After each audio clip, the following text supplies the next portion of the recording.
Dude, if you wanted to do this a couple years ago and asked me about like old music of mine, I wouldn't have been able to handle it.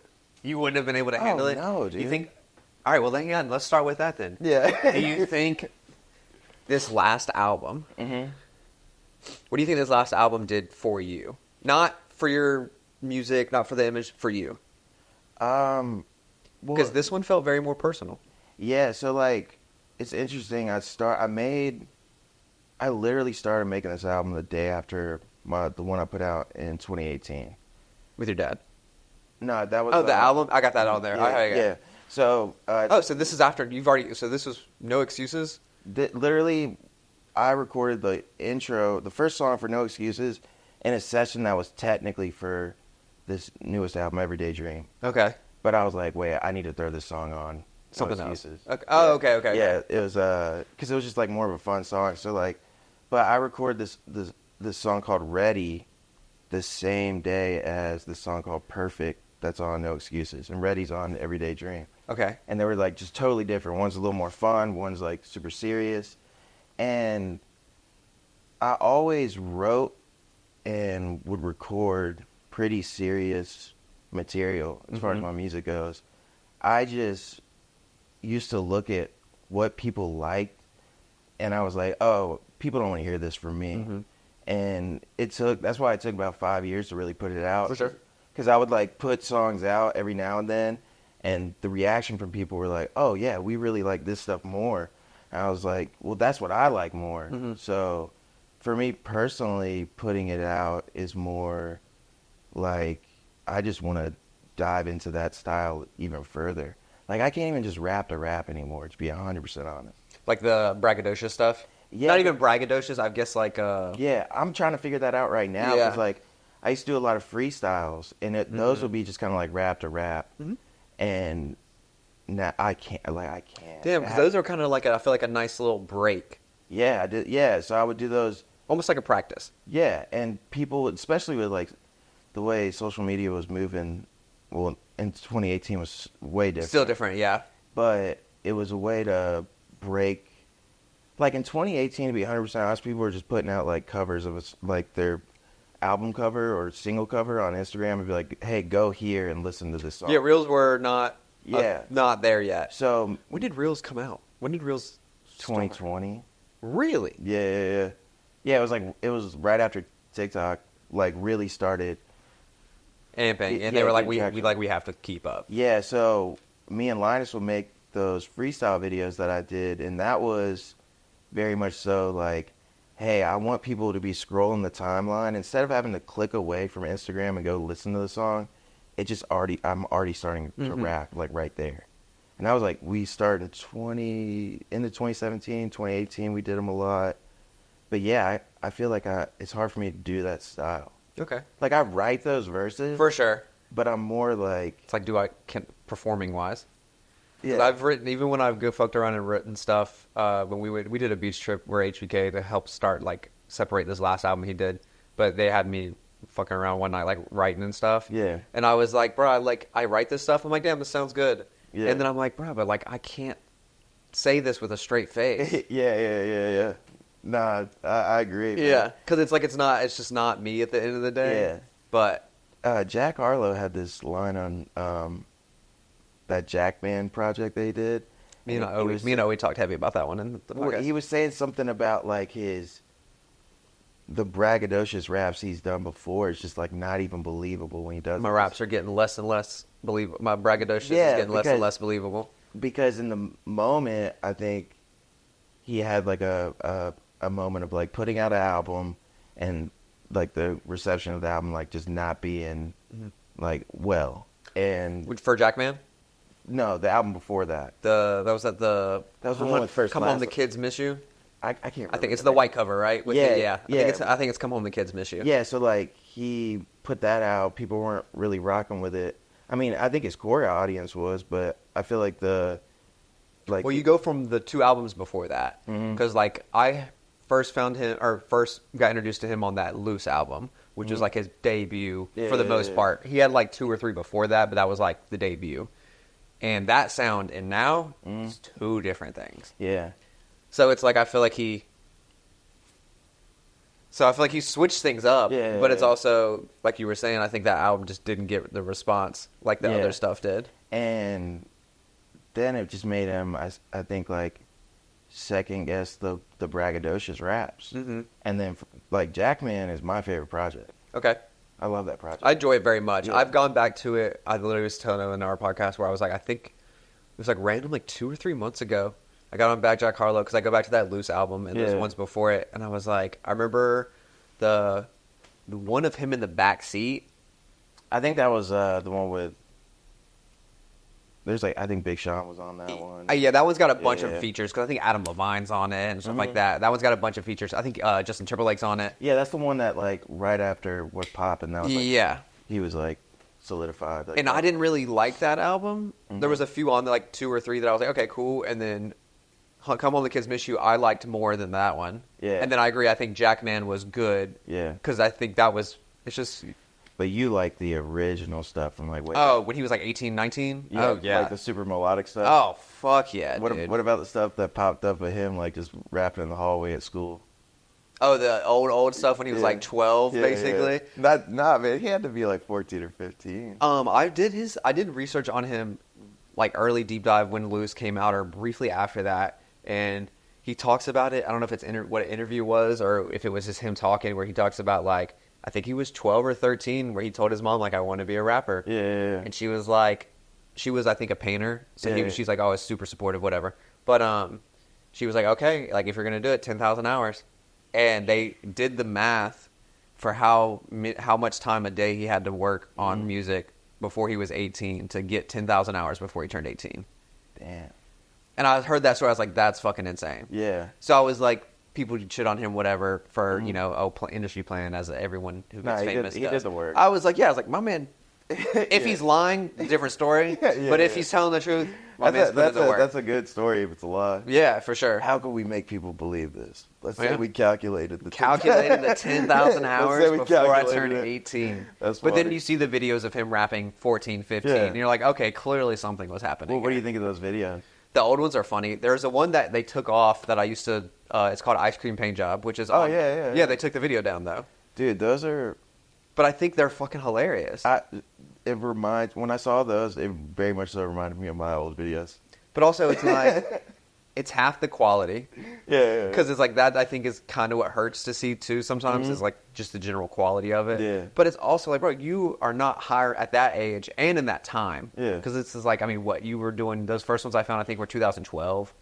Yeah. Somewhere in there. 12 and stuff, yeah. Who's your videographers? Head graphics? Mm-hmm. So... Yeah, his links was on one of yours. Yeah, so he did my first music video, and I think it was his first music video. It says only. It's like one of the only ones on his YouTube page. Yeah, so he was just hanging out one day with some friends. Like, we were all at what's that art school in Wakefield, the Domes. I think Bobby went there. Yeah, I was about to say, it sounds like we're probably went. Yeah. So we went there for some kind of like photo shoot for a brand, and I remember he just had his camera, and he was just recording, me and some friends going over some songs, and then right there I was like, dude, you want to just like shoot me rapping this song? Exactly. You're not like over here being like, let me going through your videographer list of like, this is a videographer, this is who I want. It's the homie is shooting your shit because they got a camera that works. Yeah, so we went to my friend's studio and just shot the video. Yeah. I have that video for you. Wait, what's the one of you rapping in the studio?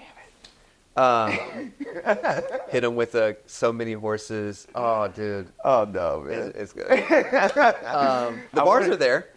I was so inspired by guys like Lupe Fiasco and stuff. Okay. So I wanted to be like a lyrical miracle a little bit, but I just didn't have it like that, But it also, dude, that's I feel like also the separation of when you started and starting now.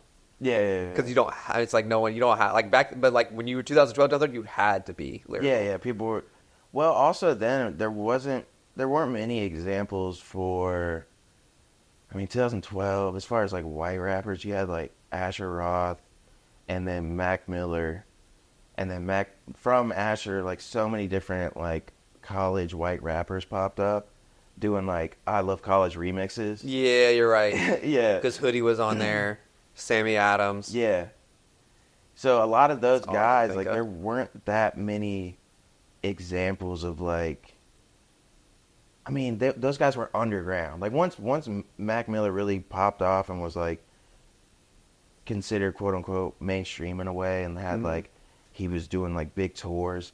That's like your first for me, like your first example of kind of like a regular white guy rapping well and making good music. And making good music. Because before that, you have like Eminem, but that's so A whole different thing. Yeah. Because I mean, yeah, because even that's a rapper in the '90s too. Yeah. So like, whole different ballgame. So when Asher Roth, I remember the first time I saw him on. Do you remember the Woody Awards on MTV? Briefly, the name sounds familiar. Yeah. So like, I remember it was like the Independent Music Awards, like for like the super underground people. It'd be nice that they actually still did that shit. Yeah. So it was like very much so like MySpace, like those type of people that were doing numbers got a chance to be on MTV too. And they had, I remember the Cool Kids were performing. You remember the Cool Kids? The name, I couldn't tell you. Chuck English and Mikey Rock. Oh, did not know. No, I didn't know that. They were a group. Oh, Sir Michael Rocks? Yeah. So and Chuck English? Did not know that. The Cool Kids. That's crazy. Okay. Yeah, the Cool Kids were like, I mean, me and Madrique were like, those were our gods, dude. We were like, studying what they did. Like, they were out there in like skinny jeans and like all the retro Jordans and stuff. And it was our first time seeing people that dressed similar to us. Okay, yeah. That were getting recognition, and we were like, oh, wait, it's possible. It's But, so the Cool Kids, they were rapping on the Woody Awards, and then Asher Roth comes out as like a guest performance. And Asher Roth walks out with like gym shorts and like just the most regular outfit ever. Yeah, because he was not a style icon. He wasn't like a flashy guy. No. But he did get flashy after that, though. Yeah, but it looked cool, and I just remember watching it being like, oh, it's possible. To be regular? Just to be a regular white guy. Yeah. But you know what I'm saying? Like, I will say he didn't do great yeah. after that. Because I liked the I Love College. Is that on the Asleep in the Bread Aisle album? Yeah. Okay, that one was good.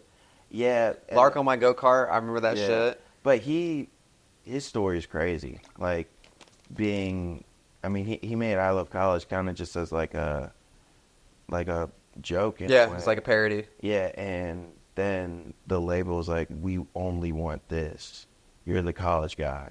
That's what we want. But he's actually like a rapper. Yeah. And you could see the introduction of it on Asleep in the Bread Aisle. Yeah, and he had like mixtapes before that where he was just rapping. Like over other people's beats and stuff. He had like a mixtape with Don Cannon. Okay, yeah. And he was just rapping like that, like really rap stuff, and then this more college branded thing comes out. But also, I feel like that time too was like that was frat rap. Was that shit? Yeah, that's because that was frat rap. That was the college tours. Damn, frat rap. Yeah, which is kind of how I feel like Mac started. Oh yeah, for sure. And then a lot of people that were like, I feel like rappers within the industry respected Mac at like in his like early times, like first like stepping into the scene. Like he had songs like Rhapsody and stuff like that. He knew who'd like. Yeah, he would, but he was also still like, I think the regular consumer like kind of put him in the frat rap category sometimes. Like, because back in the day, not that many people really liked Mac. I didn't like Mac. Yeah, like when he first popped on the scene, I remember I was like, I don't know. Like Kids there's like 2 or 3 on there that I'm like Kool-Aid and Frozen Pizzas. Yeah. Knock Knock, and like one other one were like the only ones I really listened to. Yeah. I didn't become a fan of Mac until watching movies with the sound off. Wow, yeah. And which was a crazy drop day because that was Born Center, watching movies with the sound off, and Yeezus all on the same day. But that was when I was like, this dude's like fucking different. Yeah, that crazy thing about that day too. I opened up for Action Bronson that day. On that drop day? Yeah. So like it was in Wilmington. It was my first time like solo opening up for a big artist. Okay. And my dog died that morning, and Jesus. it was everything happened in one day, dude. It was like we had to put my dog down first thing in the morning, and then we're like, all right, we got to ride out to Wilmington to do the show. Jesus. And I'm like, I've never opened up for an artist before. I'm nervous. Of course. And on the way there, we're listening to all those projects. All the which? Oh, all the one. Yeah, all dropped that. Yeah. All right. Well, let's try to get on track. Shit. Yeah. All right. So grew up Wake Forest. Yeah. Born and raised. I mean, born in Raleigh. Okay. But it's like right down the street. Yeah. For those who don't know, there's about fucking 8, 9, 10 cities that are technically Raleigh. Yeah. So I started rapping in middle school. I started writing stuff in middle school. Okay. And just kind of like messing around with friends. We would just like joke around and rap, but Audacity and stuff like that.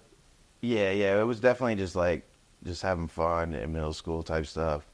And then high school was like still having fun with it, but I started recording myself with a USB mic. Hey, that's where I started too. Rock Band, USB mic.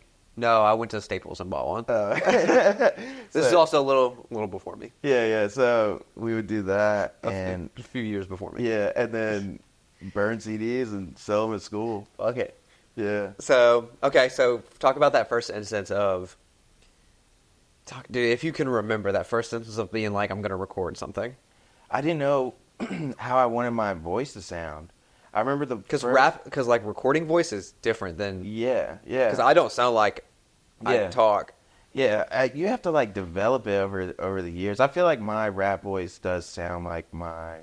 I think you're closer now. Yeah, for sure. But when I first started, it's like I don't even know. But also, it goes back to what we were saying before. There weren't many examples of like a regular white dude kind of rapping. You know what I'm saying? So like the first beat I recorded to was "Dumb It Down," Lupe Fiasco. Okay. And yeah. Recorded in my room with my friend, and I was just trying to do this deeper kind of raspy thing. Like also at the time, the artists that were like the most popular is like Lil Wayne. You know what I'm saying? So you had the heavy rasp. So yeah, I'm trying to like have a little rasp and stuff. I'm just trying to find it. Yeah, that was definitely how it started. Yeah. And dude, if I could find that stuff, oh my god. I know. I hate that. Was the only thing I couldn't find because you scrubbed the internet. Well, most of my like stuff I did in high school isn't even on the internet. Like it was on MySpace, and they took all that stuff down. Yeah. So you did, because that was like I got lucky that when I did Bobby's, he had posted like everything to Facebook. Yeah. He said, I think I scrubbed pretty well, and I was like, nah. I was like, dog, you got so much. I was like, I had to choose what I wanted to actually put on, have for you to hear. That's hilarious. That's the internet too. It's like especially now. Yeah. I feel like if you started rapping after like 16, 17, there's a good chance pretty much all your music is still up. Yeah, somewhere. for sure. Yeah. Somewhere. Yeah. Because I have a dude that from Winston that me and my brother used to listen to in high school. And dude, I think he was like a freshman, but he was from the different high school. And I remember I found the project and I was like, yo, this is fucking fire. Downloaded it onto my computer, whatever. Yeah. And every time I've transferred iTunes, it hits like saved somehow. So like it doesn't exist anywhere. Like it's been scrubbed, but like because I had it on my phone, and then when I plugged up to my new computer, every time I plug up to my iTunes, it puts it back on there. So I've managed to like hold on to it unintentionally. Yeah. But so like I have this project from like 2015 that I don't even think if I talked to him, because I ended up shooting some stuff for him this past year. But I think I said something to him about it. He's like, I don't even think he has access to it. Like I don't think he has it. Somebody a couple years ago sent me an email. It was a Dropbox link with my stuff from high school. Wow. And every now and then somebody will send me a picture of a CD, like with all the writing on it and stuff. And they'll be like, damn, look what I found in my car. And somebody put it on a Dropbox link, and I went to go find it this year. I found the email, I clicked the link, and it's like, the song's not on there anymore. Let's see. All right, so this is a good question to start out. So, when did you start? Trying to learn how to segue into this. When did you start? What was the first instance of being like, I'm gonna upload this? Because you said MySpace, right? Yeah. It was when I think I recorded that "Dumb It Down" song with my friend Richie, and we just put it on MySpace. And every week every Friday we would upload new songs, like just rapping over Kanye beats. Like, dude, I rapped over Stronger. Like everybody did. Yeah. Did you rap over Al Millie? I think no. That's the only one I actually did do. Yeah. Everybody did a milli. Yeah. Everybody did a milli. But we would just put it up on MySpace. Like, it was a thing, like, every Friday. And then we would burn CDs and add the new song on it and go to the skate park and just sell them.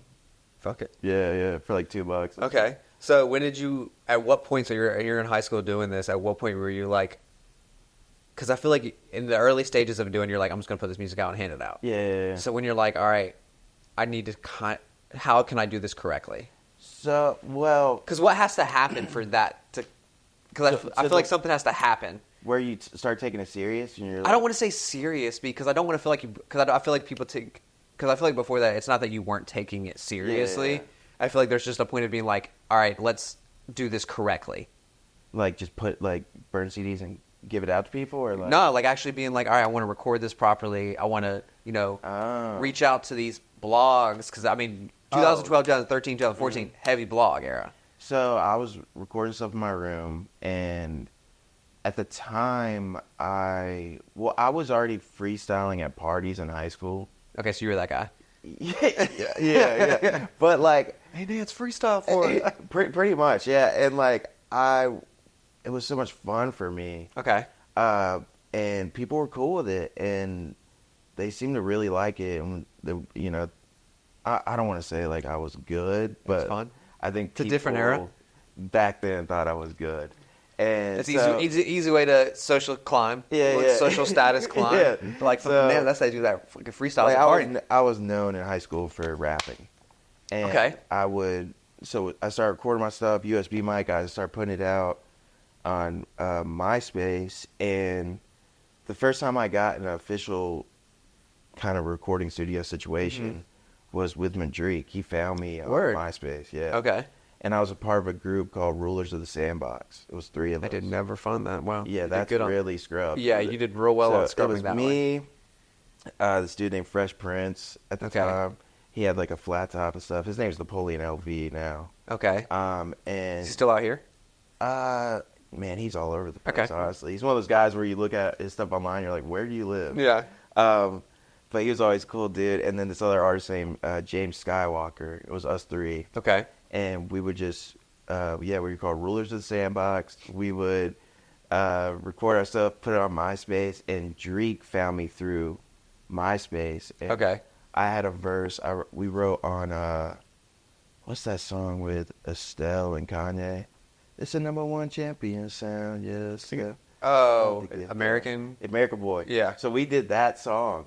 And dude, you know what's funny? Someone was talking about Kanye's new album, The Vultures, and there's a song on there where he raps like that. It's that same flow. Wow. Like, exact same flow from American Boy. I saw someone comment on that the other day. They're like, who's going back to Vultures? It's like, I said, oh, fuck, I forgot that dropped. Yeah. So I put that out. I remember Drake contacting me because of that verse. Mm-hmm. What year is this? Timeline-wise? 2009. Okay, because what year did you graduate? 2009. Okay, so this is senior year, basically. Yeah. And I dodged Madrique for a while because Really? Yeah, because my group broke up. Like Rulers of the Sandbox. I was Cool Edit, which was like illegally downloaded. As always. To record songs, right? So. Y'all didn't use Audacity? Nah, we used Cool Edit. Okay. Yeah.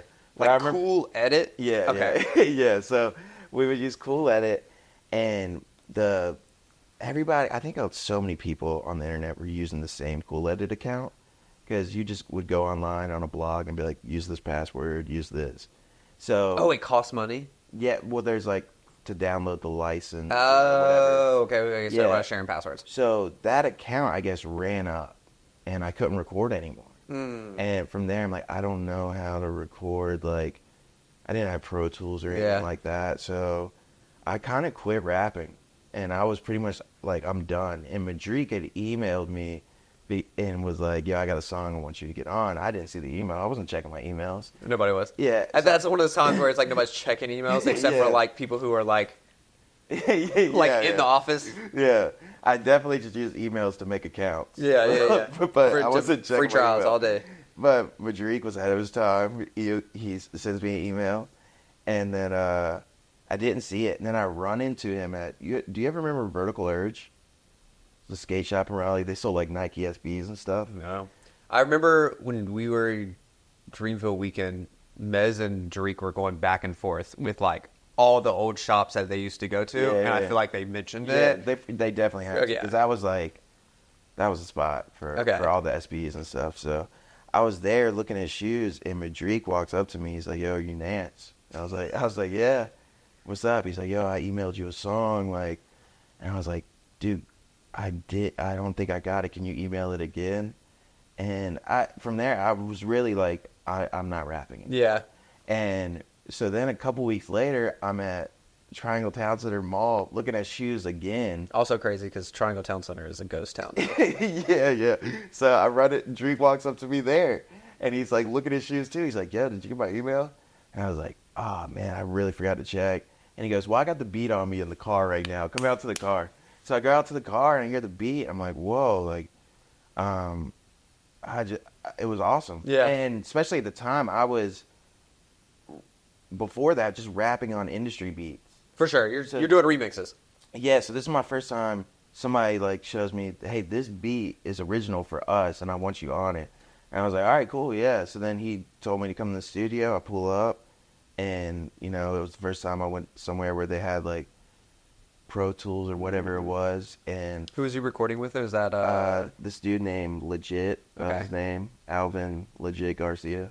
Crazy name. Yeah, right. he was like, Legit, all right. He was, yeah, I mean, he had a studio in his basement type stuff. He was like around our age as well. Okay. But he was taking it serious. And are we still in 2009? Yeah. This is like 2009.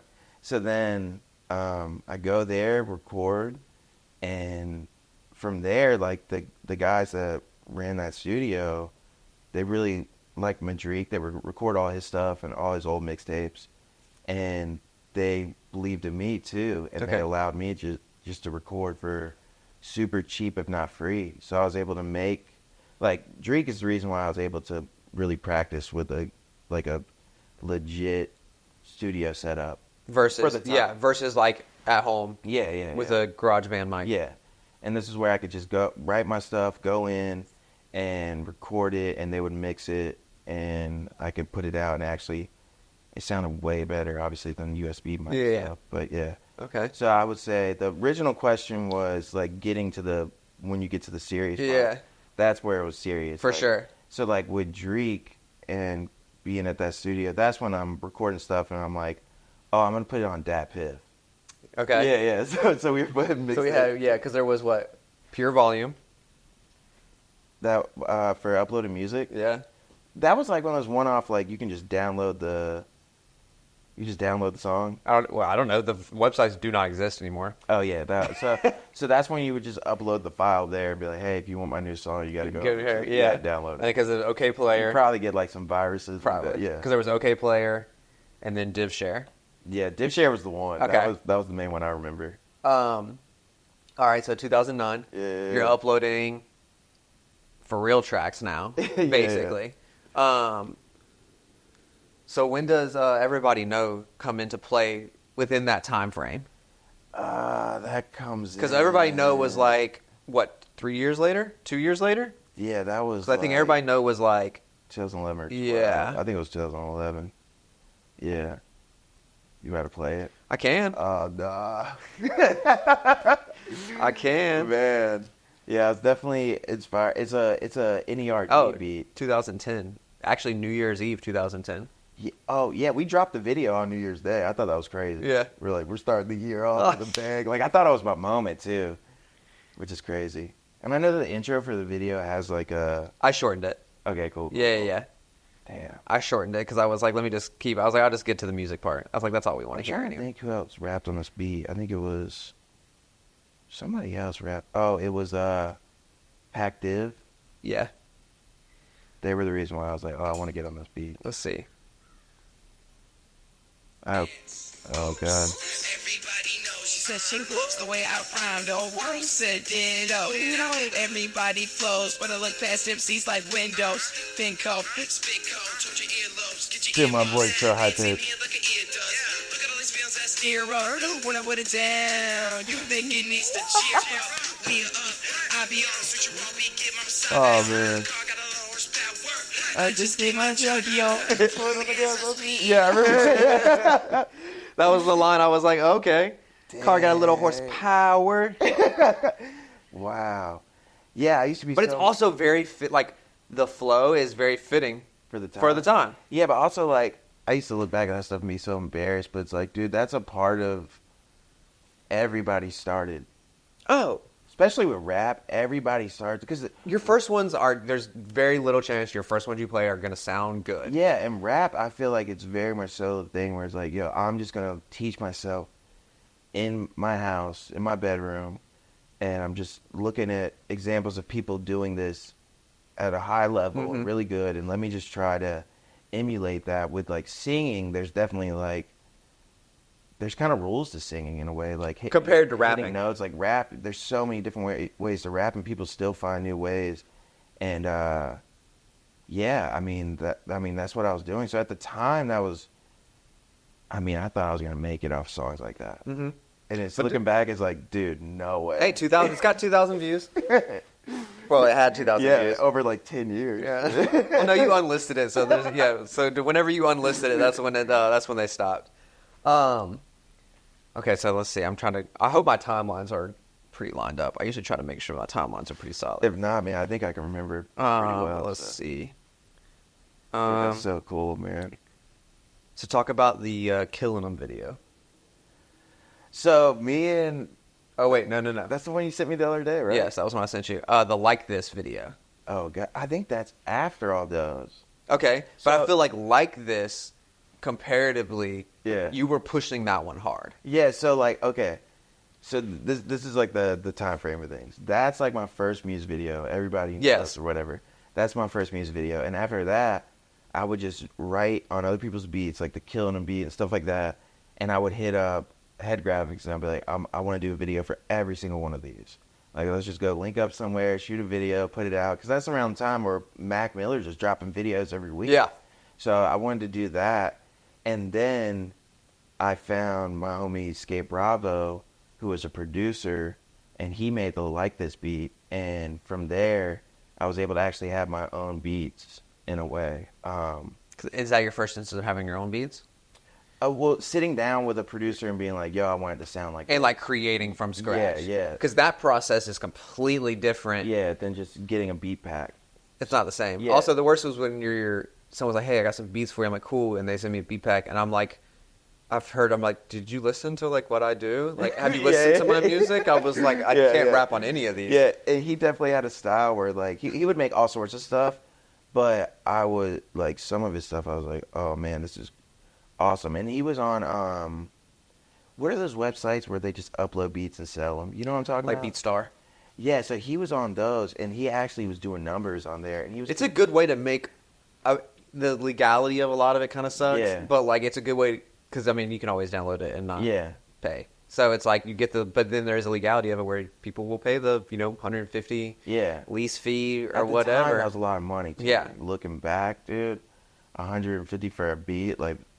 We should have just copped them all. Yeah. But, so Skate Bravo, he was actually, like, pretty tapped in with other producers that were doing well on those websites. So, like, I think Johnny Giuliano was one of those. Okay. But he would, like, talk on the phone with them and stuff, and I would just hear the conversations. Because he actually lived with me for a little while. And I would just be like, whoa, I'm, like, one step away, and I'm working with this guy, and he's down to make original beats for me. So, Like This is, like, 2011 or 12, and that run of Killing 'Em and Everybody Knows, all that, that's like 2009 up until Like This, pretty much. Okay. Yeah. Oh, he's texting me right now. It's fine. I'm watching the timer. Oh, okay. Because I got to make sure that camera don't cut off. Attachment, 6 videos. Jesus. So yeah, so Like This, I feel like was that, because at that point, you're like you said, you're working with a producer. You're creating from scratch at that point. You're like, this is the video. This is like, it's time to push these videos. Yeah. And I liked that video.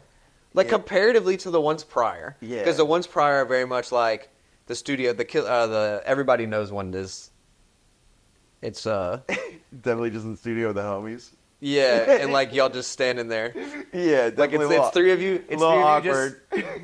and then you're going, and then you're yeah. And that's the thing. Like I was like, man, I was such a fan of Lupe, and like Lupe had like in his music videos, I thought like the coolest hand movements and stuff.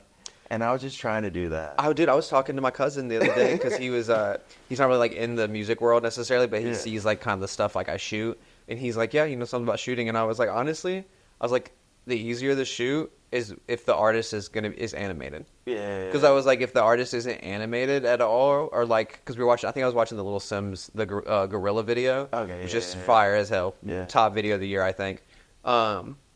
But she's animated in every shot, even if it's a still shot of her standing there. Yeah. She is animated, face, like, she's face, hands, everything. But also, so what do you think about like? So that's a thing for me personally right now. I feel like a lot of my songs are a little more chill, and I'm trying to figure out How do you engage a viewer Yeah, when you're yeah. not yeah, doing this? yeah, because I can't just be like really. I think because that's the issue kind of I think we're doing with HBK too, because he's like more R&B, so it's like how do we engage the viewer without making it busy, like just Yeah, and that I feel like on TikTok too. That's what everybody pushes now, where it's like it's got to be like all these crazy effects. I think the effects are too much. Like I think, for the most part. like they'll have like 20 different planets in the sky, like with rockets, and like the guys moving, the camera's going crazy. It's like I don't know, man. Yeah, You're it's a trying to- lot. It's a Yeah. lot. And like because I did the 2 videos I've done recently for somebody, they uploaded. It's the first time I've ever used camera tracking for fonts, to where like the camera, like the font has depth to it. Yeah, okay. And that was for pain in the ass to try to figure out. But I got it figured out, and I was like, okay, cool. And like that's all I added, and bro, it took me hours. Wow. Just to do the font. Yeah, and so I'm like, bro, I know these dudes are over here on After Effects, like Going crazy. Computer is yelling at them, like fan is full blast, like fighting them. Because like, bro, I was like, my computer was fine with that, but it was Just adding words. and Oh, just shut your dude. whole computer down. yeah. The computers definitely need the upgrade. Yeah. But yeah, no, I agree. I think it's like, how do I still make my videos visually appealing and get people watching and want to keep watching? Yeah. Because the first 5 seconds is the one that matters usually. I think so. Yeah. Yes. I feel like there's like, for a while, there seemed like these rules to social media where like, Even you see it now. Yeah, but I feel like right now, a lot of those rules are kind of going out the window. I agree. I'm saying I still see people. I'll scroll and people like, these are tips to And whatever. To every time I see stuff like that, I think it's beneficial, but at the same time, I look and I'm like, have they done anything that blew somebody up? yeah. No shade to them, but like, it's easy to give people advice like, hey, I think you should do this, but have you implemented that? Do you advice? do it? Yeah, and has it worked for you? Consistently, not one time hit. Yeah, like yeah. consistently. Yeah, because I feel like we're definitely in a day and age of very much like, my train of thought. Everybody's like Gary Vee. Yeah, Yeah. like they have all the answers. Yeah, which, dude, I mean, funny enough, like Gary Vee, he gets like a lot of hate. He does. But I definitely read his books. And For sure. It helped. That's where I figured out, when we were talking about the freestyle stuff earlier, that's how I figured all that out. Through like reading his stuff, really paying attention and being like, okay, how can I get people's attention? Oh, let me do it this way. Let me just drop freestyles on Instagram. Yeah. And then now that's the MO for everybody. Yeah, kind of. I mean, And look at Foggy Raw. I mean, he's a great example of someone who it's still chill. Yeah. But he found that color. Yeah. For it. Like, what I guess that's the best way to put it. Like, he found that color grading that was Yeah. like his, and he has ran with it. Wow. And that's every single I'll thing. have to check out stuff. Because everything is just a minute, and it's all, from what I remember, it's all one takes. Like, it's not. Yeah.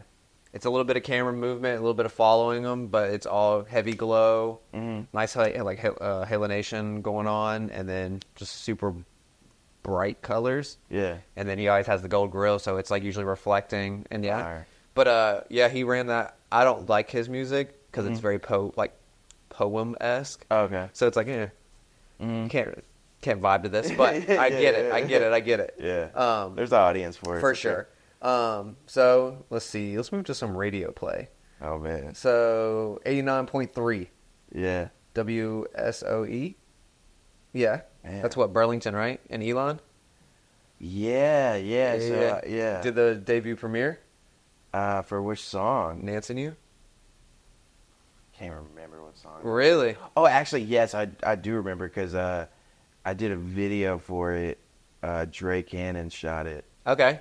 I think he was titled Bobby and stuff. Yeah, they did that Troop. He did that Troop 41 video. Yeah. So yeah, he shot. And when I linked up with Drake Cannon, I was like, yo, I made it. Like he did all this, the Troop 41 stuff. Yeah. I was like, oh man, I'm locked in now. And it was me rapping over. It was kind of like somewhat of a dubstep-ish beat at the time. Okay. But also, I feel like that was very. That was and That's what I remember listening to Sammy Adams a lot, and that was every beat he went on was like dubstep kind of shade to it. And Lupe had a project then, like he had these two mixtapes he put out. One was like Friend of the People and Enemy of the State or something. Okay. And one of them he's like doing the dubstep thing, and I want I got to. Yeah. So that was definitely like 2012. Mm-hmm. Is that your first radio too? Is that your first radio play? I think so. Yeah. Wow. Yeah. How was that? Did you have to drive out there to listen to it? I remember they played my song on the radio. They had hit me up, and they played a song. And then one time they were going to do an interview with me, and I go all the way out there to meet them. And I get there, and they were moving the radio room, so everything was broken down. And the student didn't know this because it was like summer. Okay. So we get there and we walk in, and everything's unplugged and nothing's there really. And she's just like, wow, I feel so bad. You just drove like an hour out here for this, and we can't do this interview. Wow. Yeah. And then the other one was WNAA 90.1. I don't remember. It's the A&T radio. Oh, wow. Okay, yeah. That was just, I think, just brilliant. Those are the two you mentioned. You were like, yeah, I got played on the radio. Yeah, wow. Yeah, I guess I was just sending my stuff to people, or I had connections from like high school where people went off to colleges, and they were like, yo, I can play you over here. So okay, yeah. Talk about the Touch Ultra Lounge. What happened there? You performed there quite a bit. Touch Ultra Lounge. Damn, am I blanking? I think there's this brand called Fish. Yeah, I have them here. Okay, so I only performed there once. Okay. But I performed, they were doing like they were a pretty tapped in brand. But they did. Yeah, I had them written down. So they were doing like a new season launch, like of new pieces, like Letterman jackets and stuff like that. Okay. And they had me perform one song while the models were like modeling. Oh, that was the Wanderlust fashion show. Oh, okay, never mind then. So I don't know. Okay, never mind. Yeah. You had a few. There were a few performance posters from it. Either way, but I did have the Wanderlust fashion show on there. I didn't save the video. I felt like I'd probably keep that one off. Damn, yeah. Is there a video? Mm-hmm. Oh man, yeah. Horrible. Literally, it's a video. Well, video. To be safe for you, the video is a recap of the event. And you're just in it. Okay, fire. It's like I think you literally posted on Facebook and you said whatever fashion show said, find me at a minute 21. So literally, I just went fast forward to a minute 21. But yeah, it's just it's like a quick clip of me just. Yeah, it's like models. Yeah, I was definitely.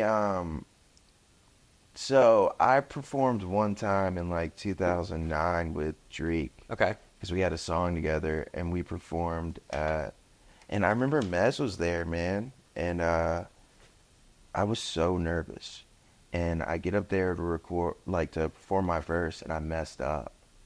And Is that your first instance messing up? It was my first time performing. Oh, okay. I messed oh my up. God. I mess up my first time. Mez is in the crowd, and I'm like, oh wow, I'm done. Like I thought it was over for me. And we run the song back, and I get it right. And I remember I get off the stage, and I just remember like Mez was right there, and he dashed me up. He's like, "It's all good, bro." And I remember leaving with my friend Scott, and I was like, "Dude, it is over."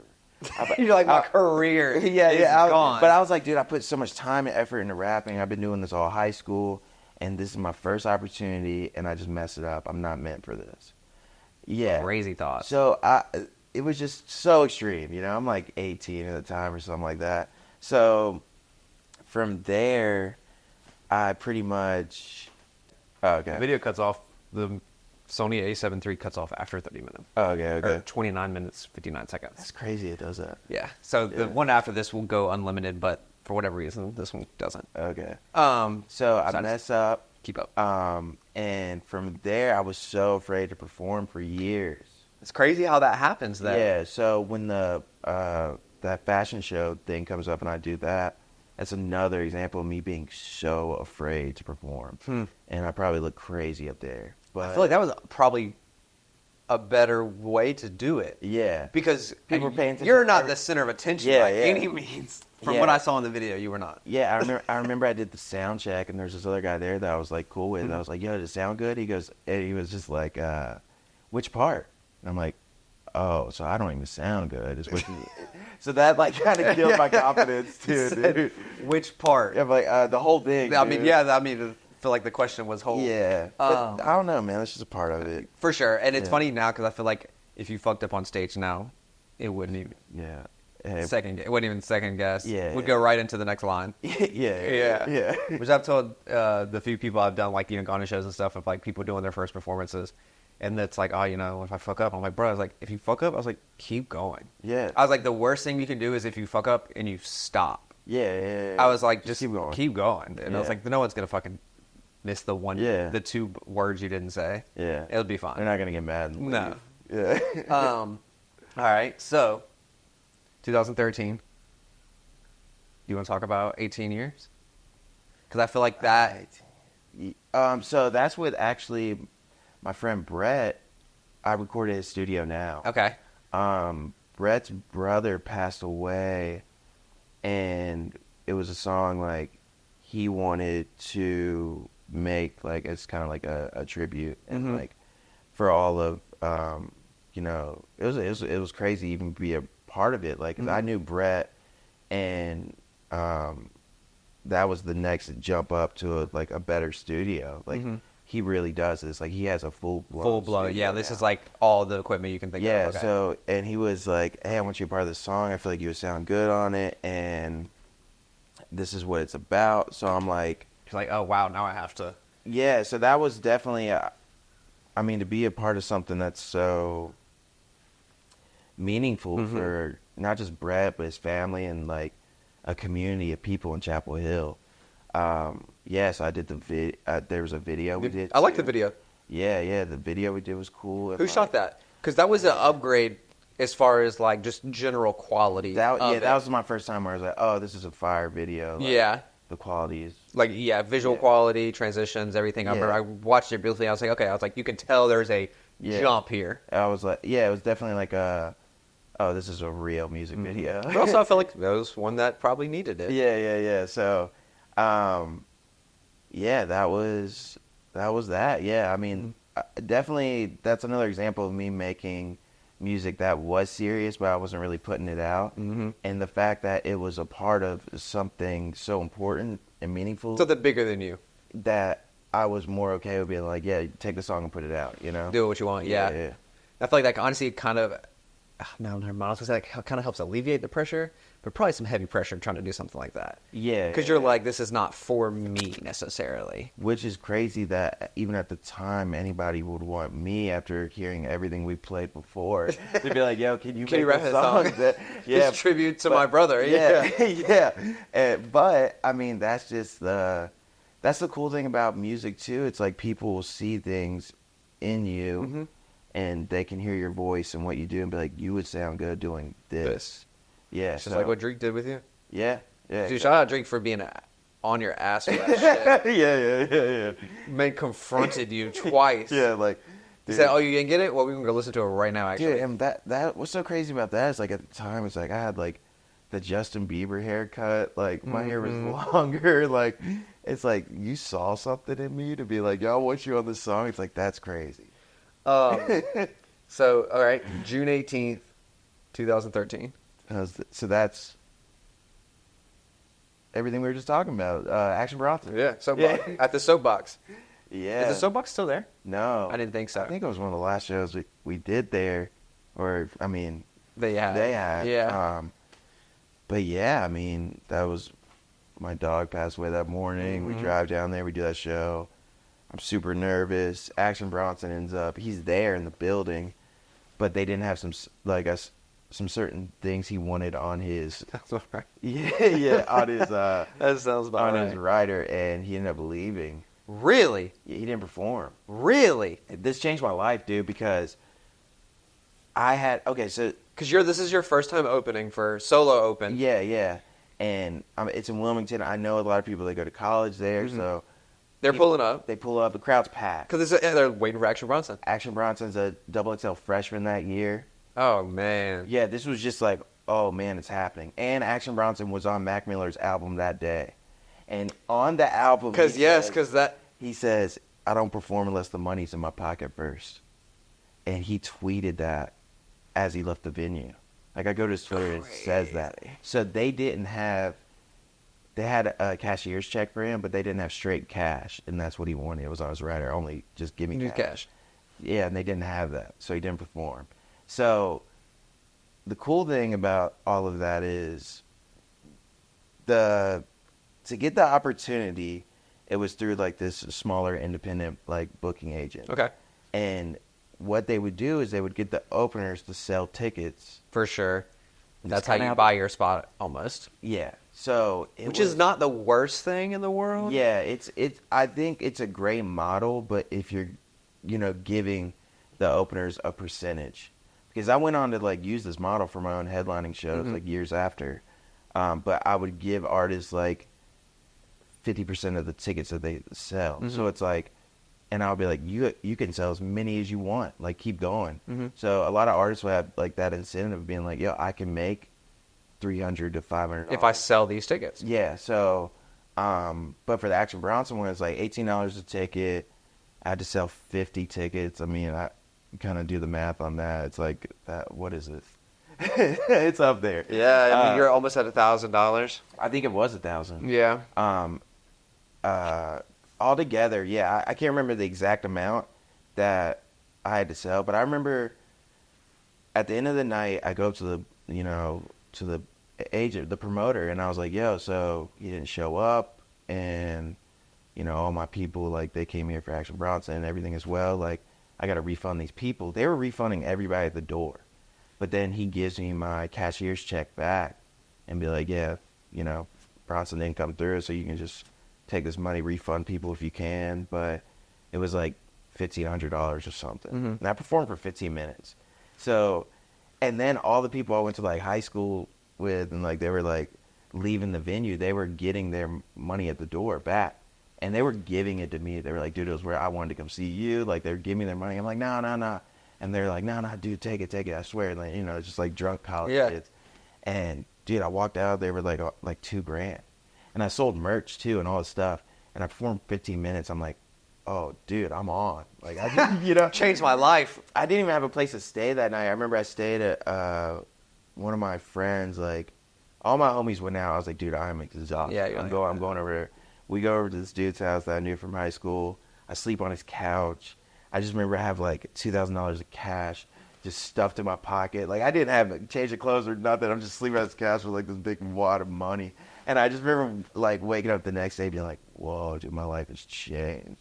Yeah. Wow. Yeah. And from there, because I sold all my tickets, I was in good with the booking agency. Yeah. That group of people. So like anytime somebody would come to town, they would contact me. And I was able to get some really cool opportunities through that. So, all right. I got some dates on most of this stuff here. Thrill City session. Yeah, that was You rhymed over a Check the Rhyme beat. Oh yeah, dude. So yeah, that's do you know Super Empty? Yeah, Ryan. Yeah. I don't know him. He's hit me up for some stuff before. And cool. then Yeah, he's and always then, been super tapped in, but that was his platform. Okay. I think I did see his name attached to it. Yeah, and he would record it in the store he had in Chapel Hill, and okay. A lot of artists did. Bobby did it. Like, I think Drake did it. Damn, a lot of artists. I didn't see those. Yeah.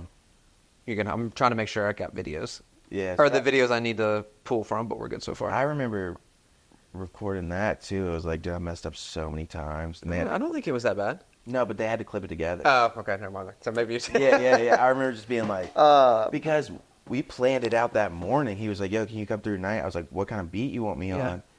And I remember sending him like the Throw Some D's beat. And I was like, what about this? And he's like, man, I feel like that's a little too old. And then I sent him Tribe Called Quest, which is even older. Even older. And he's like, this is perfect. I'm like, okay. So, but like, I mean, so I write to it that day. I spent the whole day from like noon until I went there like 8 at night. I mean, that's basically what the artists are doing when they go on fucking Sway. Yeah. They're spending the whole prior day writing to the beat that they're going to rap on when they get there. Yeah, but definitely it was my first time ever doing it. Yeah. So. And on camera. I messed up a good amount of times, but they cut it together flawlessly. Yeah, no, it looked good. Yeah. All right, when you get to Southland Ballroom. Yeah. I feel like that was like the venue. Yes. During that time. So I remember, so it was like 2015. I was with my homie Blake, and I think we were out, like, we went to Vegas or something. Yeah, we went to Vegas and LA and stuff just to link up with my friend Scott out there. And Blake was super adamant about, like, he would just push me to do things. Like, we were in Vegas. He's like, and this is when Mez first moved out to LA. Yeah, okay. And he was He was like, yo, hit up Mez, man. You got his number. Tell him you're out here. Like, you want to connect with him. I'm like, nah, I'm not doing that. He's like, dude, I'm telling you, just do it. Won't hurt to ask. I hit him up. He's down to hang out. You know what I'm saying? And, like, so I from there, I really started listening to Blake when he'd give me ideas. And Blake was like, dude, you just need to headline your own shows. And I was like, yeah, I think that, you know. So we hit up Southland Ballroom. They were down. I did the same thing where it's like, yo, all the openers got to sell a certain amount of tickets, but you get paid like half of the ticket. So we were able to pack out these shows with, you know, everybody involved is getting paid. And so Southland Ballroom, it was one of those ones where it's like the first one was so successful that it was like every 3 months they wanted me to do it. That's the advantage that you get. Yeah. Where it's like if you want it, because that's the other thing is talk about. You've done well with the last show you did when you did the album release, essentially, where it's like you're promoting well before the date. Yeah. This is not something you're posting 2 weeks before, 3 weeks before, 4 weeks before.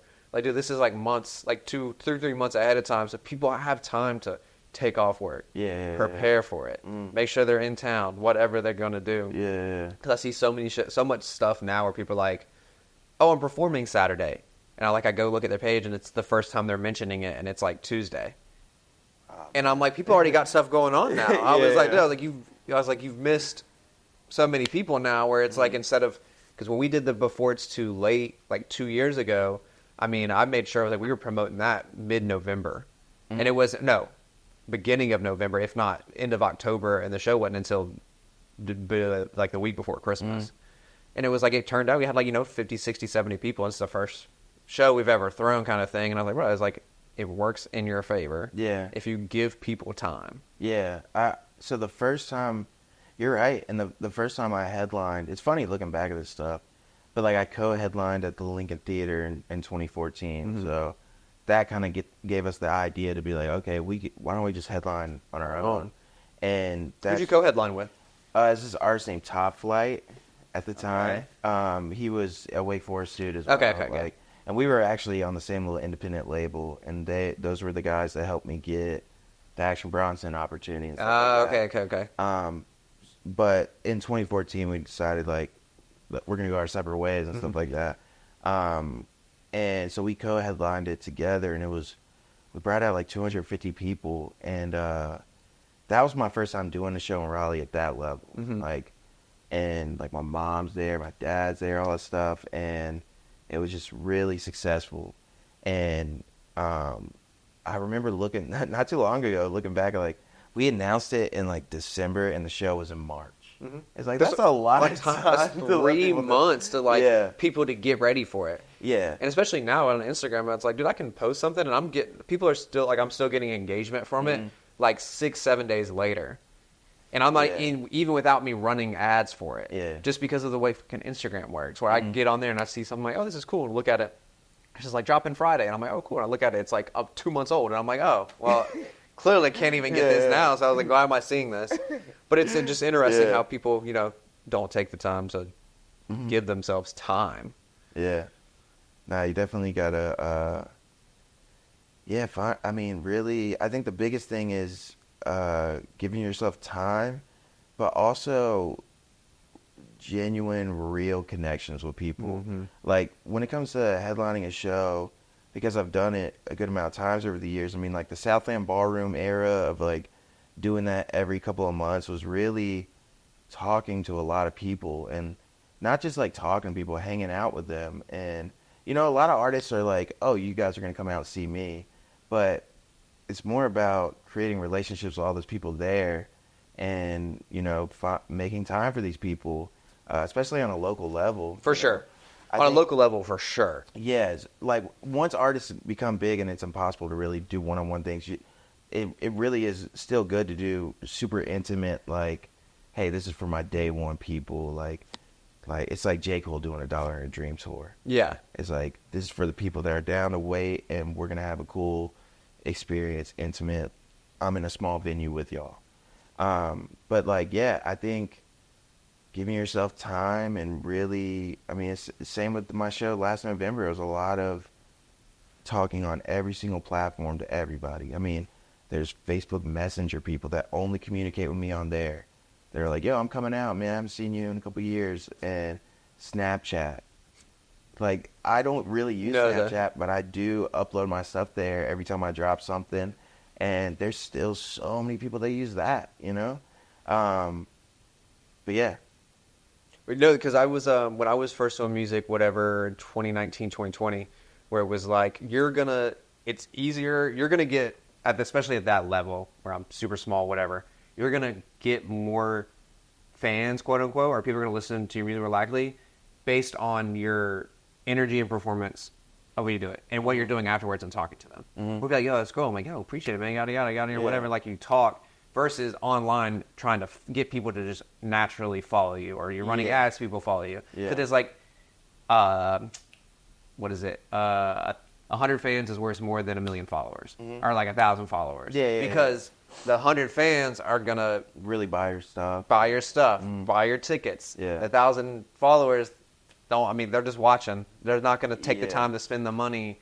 I saw something where some girl, I think she was an influencer or whatever, but she had thousands of followers, and she she did some shirt or something like that, and people bought it. Oh yeah, like nothing, like basically bought and didn't do pre-order, just did straight up.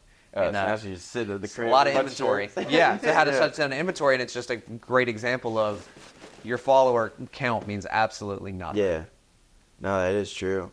It's definitely more about engagement, and a lot of people are blinded by that as well. I think they look at like the actual engagement that's like on a post and how many likes or comments there were. It's like, bro, there's so much engagement just even in the DMs or like on Snapchat, a platform where you're not going to see other people. Like Facebook. There is no likes. Yeah, Facebook Messenger, like that's one of those ones too where it's like, I really communicate with people there as far as like, they hit me up and like, yo, I really like your new song, blah, blah, blah. It's like, it's never just like a, yo, thanks, all right, peace. It's like, yo, thanks, how you been? Yeah. It's a lot to keep up with, and it can be exhausting, but I think it makes it separates the person from being like, oh, I like this song, and then being like, hey, I'm pulling up to the next show. I'm buying this merch. Yeah. Like I saw when you were doing merch, you had a picture, and it was someone from Canada. Bought one of your shirts, and you took the time to repost them, or not even repost. I think that was a thing at the time, but you took the time to post a photo and being like, "Yo, like, thank you so much," even all the way in. That's probably my friend Beth. Like we just, I would say friend now because we really connected on that level. Like, she has 2 kids. I like when I have extra Pokemon cards, I send them out. Like it's like that's the kind of stuff it is. Like, she sent me like stuff that's exclusive to Canada, like just cereals and stuff. Like, that's the kind of stuff I'm interested in. For sure. Yeah. Because I mean, that's gonna last beyond the music anyway. Yeah. That's stuff that will last beyond when you decide to stop rapping. Yeah. Or true. yeah, and it's like you're gonna be like, oh damn, shout out Beth. Yeah. That's cool, dude. What's the January 19th show with Drake? Was that y'all's first performance together? No, because you talked about That was Southland Ballroom? Yeah. Yeah, well, after the one that where I messed up. Well, yeah. No, actually, dude, we did one in 2009 at a sneaker convention Where? in What's Charlotte. Really? Yeah. Like convention center? Yeah, me and it. I don't know if it was a convention center there. I can't remember. But Either way, I'm trying to think of big space. There was a sneaker convention, and we had a song about sneakers. As everyone did in that era. Yeah, like. Because Drake, what was Drake's song that? Fuck, what was that song that went bit that got all over on Red Chucks? Red Chucks, yeah. Yeah, but this one was like sneakers. I rock them every day. I lace them many ways. And we performed that at a sneaker convention. That was probably our second time performing together. I did mess up that time, so that was cool. And yeah, I think after that, me and Drake have always been like, if I see him out, that's like my day one. For sure. But we've gone years of like where we both get busy and doing our own things. So that was like our first time really linking back up. After a little bit of break almost. Yeah. And which there's no like, no hate. Oh, yeah. yo, it's so much love. Like I still see you supporting everything you do. But then, Southland Ballroom was so much fun. It was perfect. Mm-hmm. Which, I think we did that like 2 times or something. And then another couple years. Yeah, go by and then do it again. Then, we're back doing it. What about the song Yogi Berra? Yeah, so that was one of those ones too where it was like I recorded that at my mom's house in the bedroom, and like I remember I just had this idea of like, let me get Tab One from Cooley High on it, and because those guys were like, when I first started rapping here, those were the guys where I saw their videos first. I'm like, oh, these dudes are like, yeah, legends. Like they're up there really doing it. So that was a cool moment for me because he was just down. Mm-hmm. And I feel like at the time too, like I'm coming off of making the type of songs we played earlier, and Mm-hmm. I'm trying to get a little more serious and tapped in, and like, guys like Drake believed in me. For sure. You're seeing it from other sides rather than your own corner. Yeah, so like Tab was down, and I think I was on the Cooley Eye show that year, their first one back in town in a while. Okay. Yeah, and Bobby was on that one too. Yeah, I saw that, Bill. Yeah, and that was like one of those moments where it's like, damn, this is a dream come true type of thing, and getting Drake on it as well. That's the first time I had a song with Drake in years as well. Yeah. Yogi Bear. Dude. Yeah. Because your 2016, from the things I found, was pretty fucking big. What all happened? So rewind just brief. So you got Thanks for Having Me EP. That was in 2015, like December, and I dropped the same day. I opened for Cooley High, and I dropped it like the same day or something like that. Okay. Yeah. And then we go to Everything I Need. Yeah, that was. So when did that come out? That was 2016, but do you remember what time of the year? Like early, late? February. Okay, so damn near back to back. Yeah. So then we go March. You open for Mobb Deep, So that was one of those ones too. They were coming to Southland Ballroom, which is crazy. which is wild, and they were, because I had done so many good shows. They were like, "Hey, they need an opener." Yeah, they were like, "Yeah, we need you to open for Mobb Deep." And I was like, "Yo, I don't think I fit this." You're like, "I'm not sure." I don't think I fit this bill, right? And I'm like, "Oh man, they're legends." I'm just like, "Oh yeah." I'm like, "Well, if I do it, I just gotta perform my more like really hip hop, Yeah, like your rap type stuff, yeah. And I remember I think I hit on my brother and was like, "Yo, I got an opportunity to open up for Mobb Deep," and my brother's like super hip hop head.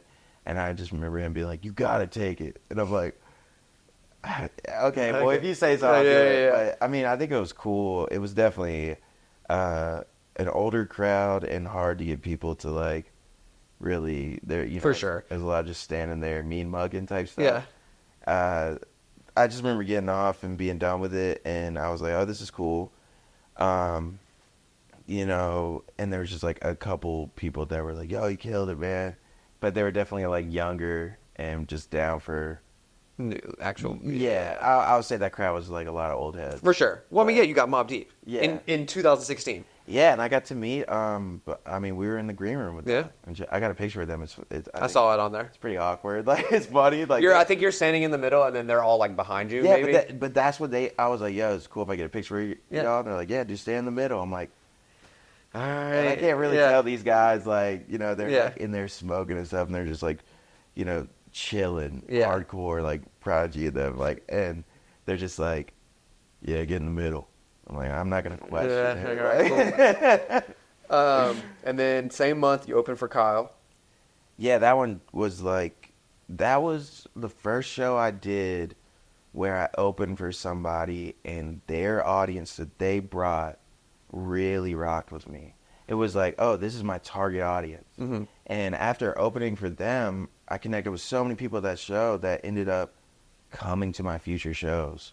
And I'm still like homies with them to this day. And they were just all local people though, like went to NC State and things like that. And yeah, that was one of those ones where it's like, oh wow, like I remember coming out at that show and performing. I remember like the audience was just like hype that like there was an opener that was like similar sound, yeah. And dude, after that show, I remember going over to my merch booth because I would talk to everybody as they're leaving, and dude, we had a line like right in front of my booth. I'll say bye to everybody, getting pictures and stuff.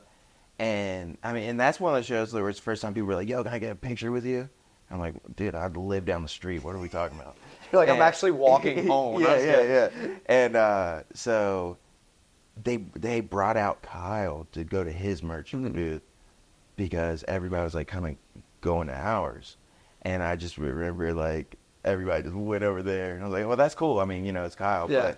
And he already had like a meet and greet before the show, so I know from there that's why they did that. You know. Yeah. Because I think they saw the amount of people that were like filtering over to my side. Well, it's also the most likely the people that were there. If they did the meet and greet, they already saw Kyle. Yeah, that's true. And they probably already own Kyle merch. Yeah. But then you got to bring him out, and you're like, oh, well, let me go meet Kyle. Yeah. So I mean, and they were all cool, but yeah, it definitely helped me find my style. Like after that show, like I need to lean more into this style. Not even just from like a sound, because I wouldn't say our stuff really sounded similar, but definitely like a branding, and not like the exact type of branding that he does, but more of like the way he communicated his brand online. Okay. For the time was just so ahead of its time. Okay. In 2015 when he was doing like this Smile run for his album, the way he connected with his audience online was just top tier. Okay. Yeah. Let's see. Oh, you performed at prom. Was that the same year too? Yeah. So yeah, my old high school hit me up, dude. It was actually through you know Noah? Like in the Fest Noah? Yeah. Okay, yeah. So he went to the same high school. Oh shit. Okay, I did not know that. He was like. Damn, wait. So did O go there too? Yeah, I think he did. No, he went to Heritage. Okay. High school, yeah. But yeah, Noah was the one who was like, "Yo, you down to do this?" I was like, "Dude, I'll do it." Yeah. And but I will say, it was definitely so Noah, I connected with him through some friends in Wake Forest, and I was still, you know, I was like trying to still be tapped in with the high school for sure as far as like music goes, and like still get my music heard there, and he was doing his thing there as well. For sure. So I connected with him and his group, The Lost Generation. Yeah. I had them open at one of my Southland ballroom shows, or like two of them. They were that group of kids where it's like there's a good amount of them in the group, and they sold so many tickets. They were the ones that were like, oh, we want to make some money. Like, yeah. I remember the first show I did with them, they like moved 70 tickets or something for openers, and I was like, this is crazy. And they got like, I think I got to the point where I was like, say if my tickets were $10, I was giving them like $8 for each. Because they were selling them. Yeah. And because you know, they would move so many, and me and Noah just kind of had this relationship where it's like, I would help, you know, you want to get back and forth, yeah. Or like he would hit me up and be like, yo, how did you go about doing this? Like, this is how you know, you can get artists locked in, like to move tickets. And he was like, yo, you want to perform at prom? I'm like, yeah, I'll do that. Like, yeah, it was definitely one of those things where I was like, how is this gonna go? Yeah. Because when I realized it was, you got a letter from the principal. Yeah, they weren't even gonna pay me. And then I was just like, I'll do it. Yeah. And they ended up sending me money with that letter. I was like, okay, shit. cool, yeah. Okay, cool. I remember whoever was the DJ that night, he was pretty mad that there was like a guest performer. And I stood on his speakers, dude. He got so mad at me. Like, because there was just like these speakers in front of the stage. I remember standing on one, and he was off to the side because my homie Posada was DJing for me. Yeah. Went up there and plugged in. And yeah, I remember getting off the stage, and he was so mad at me, yelling at me. And I was like, I got to get out of here. Because I thought like something was about to go down. And I was like, I'm not trying to cause any problems. I was like, yo, Posada, get yourself out. And I just left. Yeah. Fuck it. Yeah. It was fun, though, man. Let's see. Oh, yeah. I got pictures that I found. A prom? No. Oh. I was about to say, is there any from that? Oh, yeah, Andrew Schultz, dude. In 2016. Yeah, he was at, I used to listen to Brilliant Idiots, like, all the time. What's that? It was his podcast with Charlamagne. Oh, I didn't know he had a... Damn, I didn't realize they'd been doing it that long. Yeah, so, like... Because he's only gotten familiar for me within the last, like, few years. Dude, that was at Charlie Goodnight. Yeah. And... Before they tore it down. I mean, that was, like, one of those shows where, I mean, it's a small venue, intimate. You get to, like, meet him and hang out and stuff, so, yeah. Huh. Yeah, that was, like, 2016, dude. That was wild. Yeah.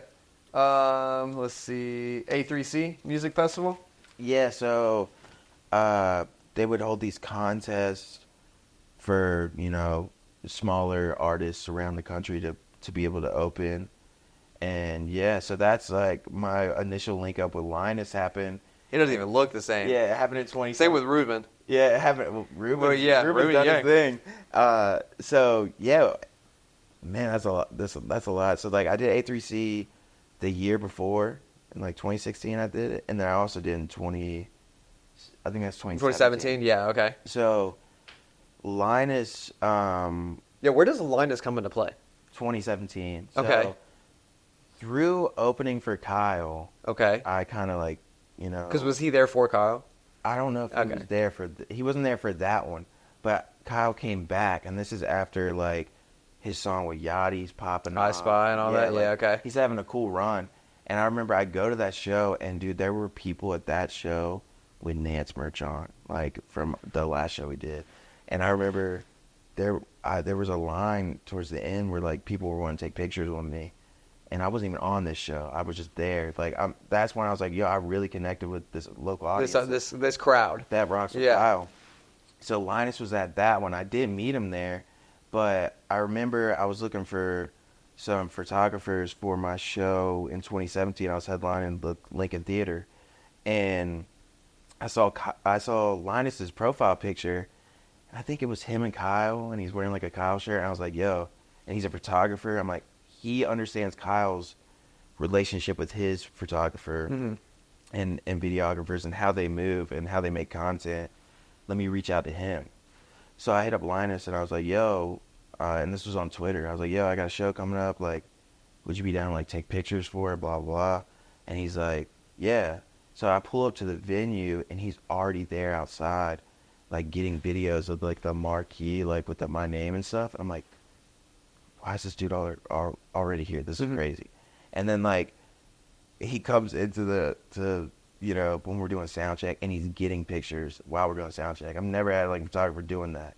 And he's showing me the pictures. I'm like, oh, those are fire pictures. Like, it looks like I'm actually performing, like, the real show. So, and then after that show, I remember he went home and within 30 minutes sent me a recap video of my performance. And I was like, oh, dude, I'm going to Atlanta later in the year. Can you come do the same thing? And he was down. And that was like we just hit it off. Yeah, after that? Yeah. Crazy. Yeah. Okay, damn. Yeah. Damn, okay. That's how I felt like I was very, last year and the year before that, I feel like I was very much the same. Like, I got the photos done. I was like, within, like, the next hour or 2 hours, like, I'm giving you something. Dude, Linus has always been like that.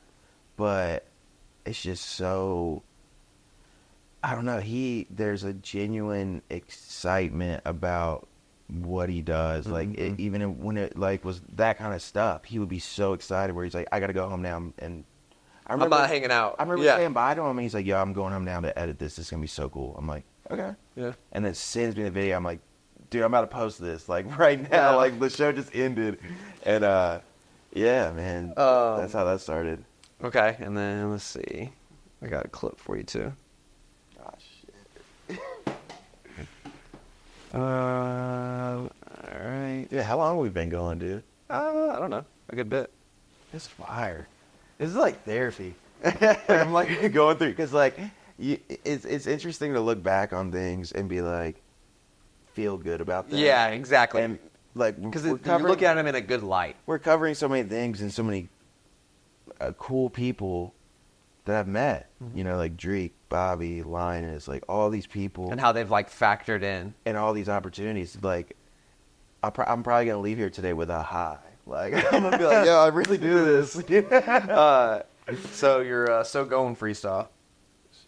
So far gone. No. So Gone freestyle. Gone. That was that challenge that people were doing. Yeah, they go so far gone. Oh, yeah, no, I think it's just So Gone challenge. Oh, okay. Because So Far Gone was the Drake album or mixtape. So that freestyle, are you gonna play that shit? Yeah. Damn it. So that freestyle was definitely that was definitely what got me into freestyling on Instagram Okay. because Chance the Rapper did it Yeah. and he started this challenge. Yeah. And everybody's rapping like Andy Mineo does it. I'm like, oh, these people are fire. So I was like, I'm gonna do one. I can't remember it, but I bet it's trash. We'll find out. I make the challenge colder than the ice bucket. My homie told me I should do this. I said, man, they don't want it. What should I rap about? That's not like Macklemore. I got a lot of love for both, so it's all just the same. I'm working towards my future. All this preparation, getting these thoughts off my chest. I used to yell. They call it inspiration. The haters can't touch the flow. Dude, I can feel my face getting red right now. That's all I got for it. Damn. But yeah, I can see That what you. flow was kind of Macklemore. The intro flow is solid though. Yeah. Like it's still solid. Yeah. I was just yelling, but I feel like that's also very much an early rap thing though. oh, everybody yelled. That's what I'm saying. Like when you're first doing it, like you're yelling. Yeah, it's like because you don't know how else to. You're like, am I loud enough? Am I allowed to- Yeah, we can turn you up, dude. Yeah, it's fun. Yeah, I mean that started like the Instagram freestyles for me. Okay, that was like the initial one to be like, damn, I should do this more often, but Yeah. like more polished. Yeah, definitely more polished. And Linus was the one where I was like, so this is like 2017, Yep. and Drake dropped God's Plan. Jesus, that song is that old. I think it was like or it was like January or something. And we were just hanging out at Linus's apartment, and we're just like joking around, freestyling to the beat. And he was just like, yo, we should like film a freestyle of you like the ones you've done before, but with my camera in a cool location. Yeah, he's like, yeah.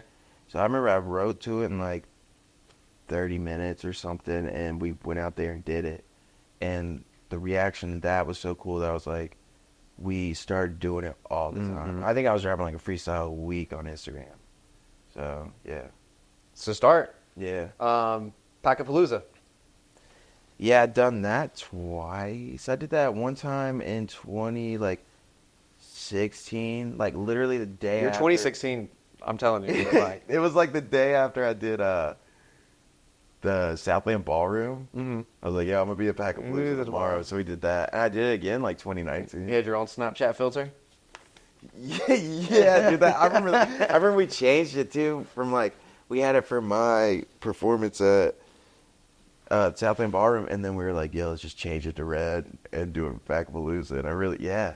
Damn, dude, Snapchat filters. Snapchat filters. All right, talk about Fourth Shift. I met him through my friend Brett. Does he still go by? Does he go by Fourth Shift? Yeah, I think that. I mean, I just know him as Alex. Yeah, I know. That's why I was very Yeah. curious. He definitely uses the Fourth Shift tag. Okay. I mean, he's Fourth Shift. That's his producing thing. For sure. But then he also will help with like writing hooks and. He seems very intricate to this, especially this last album. Yeah, and pretty much all my music after, from No Excuses, like that whole album. Like when I met Alex, I was like, "Yo, I'm working with you." Mm-hmm. So I met him through Brett, who I did 18 years with. Okay. And Brett's like building up his studio, and you know, Brett was just recording my music then, and Yeah. I was like getting my beats from whoever. Or whoever was getting them to you then. Yeah, and where I was like, yo, there's this guy I know who, I mean, he makes like really good stuff. Like, he plays me a SoundCloud link of Alex sampled we put the kid on my newest album, but the kid talking about the dreams, like the stuttering kid. So he'd sampled that and made a beat out of it, and it was so good. But it was like he was flexing his production skills. So it's like when there's a producer and there's not like artists on the beat, and he's just like flexing the production. It's like it's all over the place. In a way. And I'm like, yo, this guy's really good. I just would need him to like tone a few things down so like I could rap in there. And he comes through and lays down some piano on something for me. And from there we just started like booking sessions at that studio, at Brett's studio, and that's where he came in and like, dude, I can make music without him, but I enjoy making music with him. Yeah. He's definitely able to, he plays by ear. Like, you could tell him anything on the piano and be like, yo, play this song right now. And he goes, boom, and just does it. Like, he's genius level when it comes to that stuff. So, working with him, I'm able to do so many cool things. And, yeah, I mean, I want to continue doing that for ever. Right, you know? yeah. Like, because y'all, I mean, y'all, I feel like, I mean, at this point, y'all's chemistry is, no words even have to be said. yeah, I mean, he understands my sound, and he's definitely pushed me to do things that I'm comfortable in writing and somewhat recording, but releasing it. Mm-hmm. And I think that's another reason why Everyday Dream took a while to come out, because not only was there like the pandemic and a lot of stuff like that kind of delayed things, but it was the subject matter on the project where I would second guess it at times and be like, yo, I don't know if like I should put out a song like this. This is what people want to hear. And they were like, no, dude, you have to, like Alex and Brett were like, dude, you have to put this one out. You have to do this. I'm like, all right, I'll just do it. Yeah. You know? Yeah. So he's been a big piece. Mm-hmm. Okay. December 2017, Cardi B reshares the pizza video. Yeah, so I had a Kickstarter in 2017, and with Kickstarter, you have all these like incentives for people, and one of them was like, you have $75 and I'll deliver pizza to your house. But I didn't realize how like expensive all of it was going to be, because I was also giving them merch and all these things. So the pizza one was definitely one where I was going to lose money. Okay. And luckily, Johnny's Pizza DM'd me. He's like, yo, I saw you got a Kickstarter. I saw you're giving out pizzas. I'll give you all the pizzas for free. I just want to be a part of this. But he was also about to open a store in Wake Forest. Okay. So that was a way for me to deliver a Johnny's Pizza. The people in Wake Forest, they get to see who he is and everything. So he provides all the pizzas for free. I'm like, hell yeah, this kind of saves me. Saves you? Yeah, but then a couple months down the road, there's the ask on his end where he's like, you trying to do a rap for me for my, and he just provides so many pizzas. So I was like, yeah, I got you. Yeah. It's definitely not, but at the time, I feel like that was kind of forward thinking to do those kind of collabs in a way where it's like, I don't know. I don't think many local artists were linking up with a local. Not at that time, no. Yeah. Because it's 2017. Yeah, but now like with rap, it's like all the brand deals. It's like, it's basically, it's early brand ambassador, like, yeah. And I yeah. thought that was a cool idea. I definitely, definitely don't like the pizza rap. I think it was cool though for the time. And then Cardi B reshared it. And that was one of those things where I'm not 100% sure how that went down, but I know Cardi had one of those Facebooks that shares a lot of things. Mm-hmm. So I don't think it was like, her specifically. Yeah, but I don't think it was her being like, yo, this guy killed a rap about pizza. I think it was more of like, yo, this guy's rapping about pizza. Yeah. Like, check this out, All right, so we got April 27th, 2018. No Excuses. Yeah, put that out. Yeah, that was cool too, because I was like, I remember just hanging out with me and Linus became super tight then. He was helping me with all like the videos to promote it and all these things when we were doing the freestyles. And I remember we go to the Hibernian that night. Like, which one? The one in Glenwood or the Falls. The Falls, yeah. Yeah, so we go over there and we're just like hanging out at midnight, like eating wings and chilling, just like, wow, dude, I put out the album, cool, you know? And I get a DM, this dude's like, yo, you're like charting on iTunes right now. I was like, dude, no, I'm not. Dude sends me a screenshot where it was like on the hip hop charts, like in the top like 40. And I was like, wait, what? I just remember showing Linus and he was just like, yo, what the hell? And like, that was such a cool moment, man, because then, I don't know, like to see yourself actually getting recognized on that. To be on just the chart. Because that was, that's your early Billboard. Yeah. And it was one of those things where it's like you screenshot it and post it and people were like, whoa, holy shit, no way. Because I'm sure the names around you. Yeah, so like I don't fully understand how not at all. hip hop charts work for iTunes, but I think it's like what's getting listened to across the world at that moment, and a lot of it's old stuff. Mm-hmm. Like I remember my album was beside like a Tupac album, mm-hmm. So I guess that's like an all time like. Yeah. I don't think it's like a release date. Yeah, so mine was just happened to get that traction that night. That early on, yeah. Which not that many people are buying albums anymore.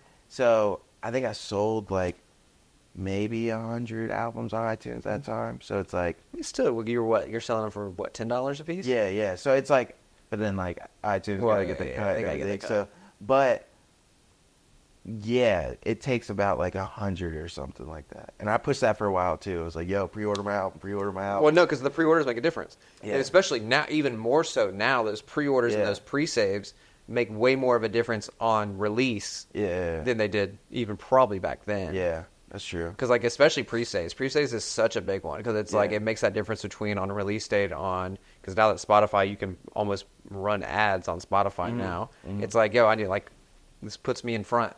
Yeah, that's true. I've never done the pre-save thing.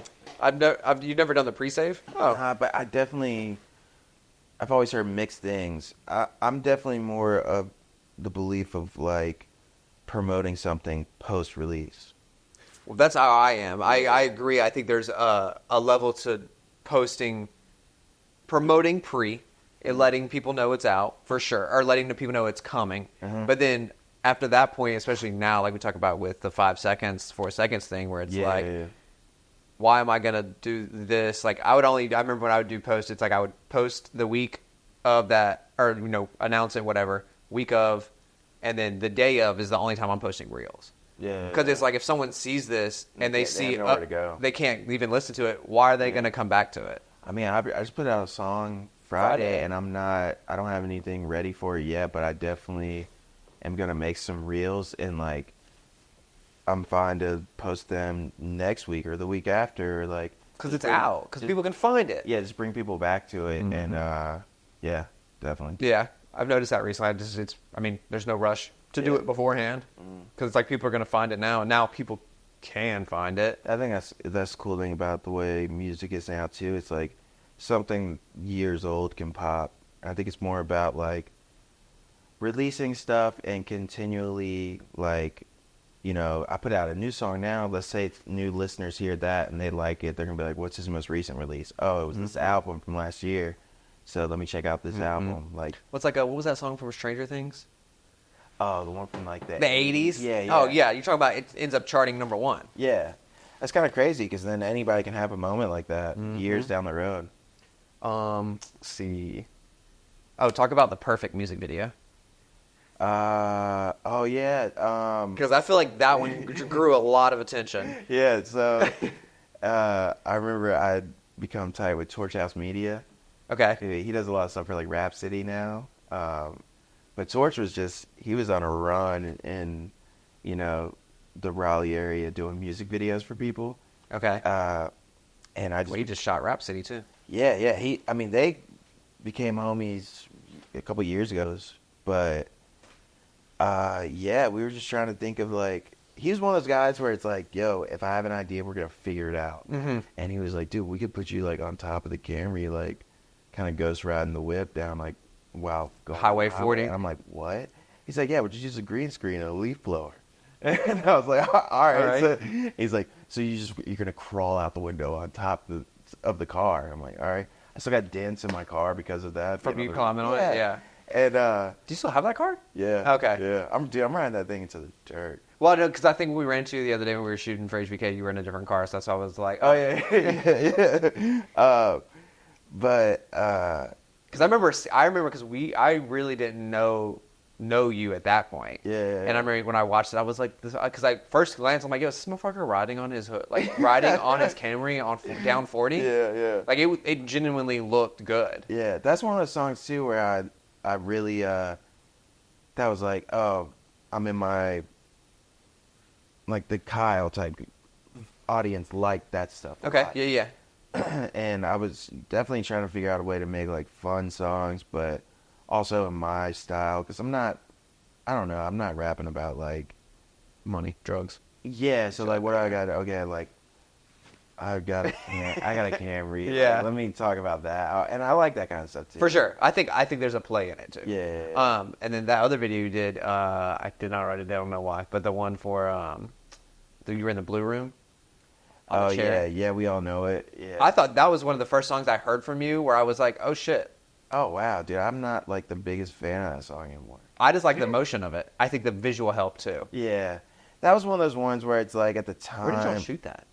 The spot in Durham. I think I forgot exactly what it's called, but I'll figure it out. But yeah, it's one of those songs too where I was like still trying to make music that I thought people would want to hear from me. Okay. More than making something serious, and then at the time as well, like a lot of artists are pop. It's like the SoundCloud era, but not like the Yachties and guys like that. It's more of like all these lower tier artists, Okay. from that are like kind of under that SoundCloud umbrella. Yeah. That are, you remember the era of like people just popping out doing like wild stuff on Instagram and everybody would look, but the Instagram videos get more looks than the music. For sure, always. It was kind of that era, and that was me just like kind of. It's kind of like looking back. I don't like that I made a verse basically saying like it's low key shaded, that kind of stuff. Okay. Like, it's not like a diss, but it's like kind of like shade. It's just an overall. Yeah, and looking back, I think that's corny. Like Like I remember a couple of years ago, I think me and Owie were practicing for a show, and that was one of the songs we were gonna perform. And I was like, I like the way this song sounds and how it works with the crowd, but I don't like what I'm saying, so we're not doing this song. Yeah. talk about Tokyo. How did Tokyo end up? How did that happen? Me and my friend Posada went out there. Just like, yeah, fuck it, we're going to Tokyo? Yeah. I had an opportunity managing social media for someone, and they were able to get us like the tickets for cheaper, just from like flight miles, stuff like that. And we go out there, and it was more just like, yo, to get like super serious on you, my dad passed away like the end of 2019. Okay. And I had this trip planned for like February 2020, right before everything shut down. So it definitely worked out perfectly because Fuck yeah, wow. Because if you'd waited literally. Yeah, pandemic wise, it worked out perfectly, but also just like going through a big loss. And being, like ever since a kid, like Japan was like on the list for me. Like number one, that's the only place I want to go. Like I don't care about anything else. Like I do care about Big Pokemon guy. Yeah, so like Pokemon, anime, and all this stuff, like Dragon Ball Z. I remember I would just look online at like because Japan's like a couple years ahead with all that kind of stuff. So I would be online looking at like what's the next generation of Pokemon that's gonna release next year for America. So I would see all these like Japanese videos like Pokemon that aren't out yet. So I got so obsessed with like Japan, and so it was like a childhood dream of mine. And even when I was a kid, like my dad would buy the Japanese Pokemon cards for me, like the ones that weren't out in America yet, with Pokemon that we didn't know yet. And so, like I even had, I don't know if you know like the actual games, or like Pokemon Gold version. Sure. It's like, okay, it came out like the year 2000. I had the Japanese version of it like a year before it came out. Well, you just got a new one, didn't you? You just got a Japanese version recently. The original game. That's the first Pokemon game ever. Pokemon had. Yeah. I got that at Altamont. Yeah. Shout out AZ. And so, yeah, it was like always a dream of mine to go there. And it's actually one of the last conversations I had with my dad, because he was in the hospital and we were just talking. And I was telling him I was going, and he was like, man, like, remember all the Pokemon cards I'll get you and stuff? I'm like, dude, yeah, that's why I'm into this. That is And why I am yeah, going. and my dad was like, he had me and my brother eating sushi when we were like in first grade. I remember we were like, we ate it and we liked it. And at the time, that's weird for a kid. Especially back then. Yeah. Because, I mean, what, this is early 2000s? Yeah, so like Yeah. a kid that's like 8 years old being like, let's go So get get sushi. Like it was wild. Yeah. So like he was just got me into all that kind of stuff. And yeah, so we just went out there and it was everything I imagined and more. It was like it was like the stars aligned. Like I got a friend named Yuho that I met on Twitter back in like 2010 or something, and I would send him like he's obsessed with North Carolina and he's obsessed with hip hop. And he's a Japanese dude, does not speak any English, but we would talk online. And you know, sometimes I would send him UNC stuff because he wears like UNC stuff, and I would send him like merch. I remember one time I sent him a T-shirt of mine, and he took a picture in Tokyo wearing like my merch, and we became homies. So like when I was going out there, I hit him up. I was like, "Yo, I'm gonna be there."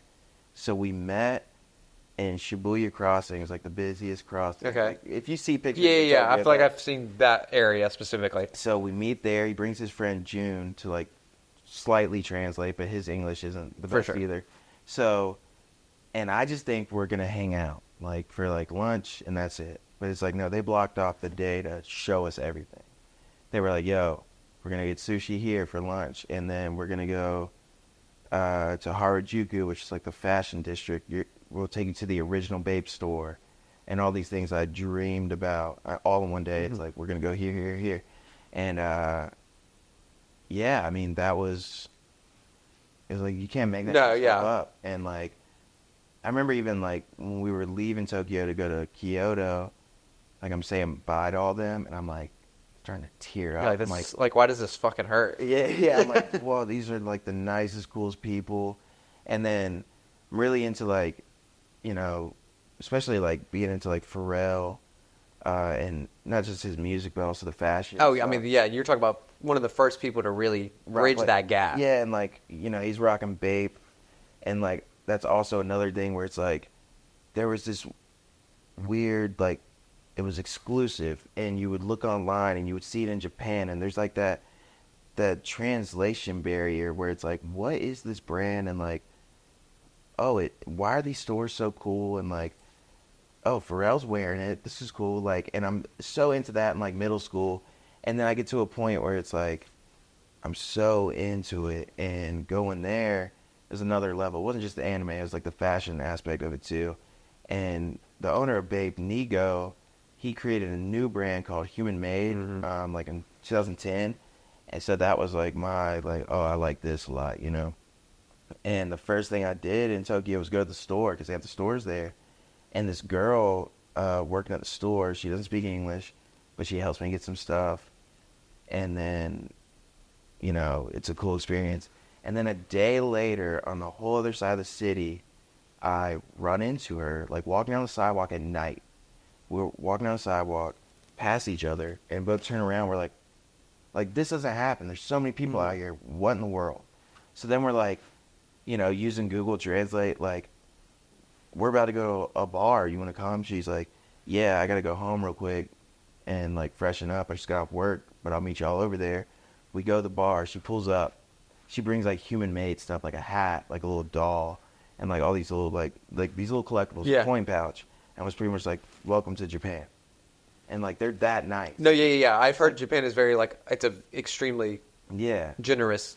Yeah, and it's like, we're in there like, what the hell is going on? We're at this bar, like, and now I'm friends with somebody that works at Human Made, my like favorite brand.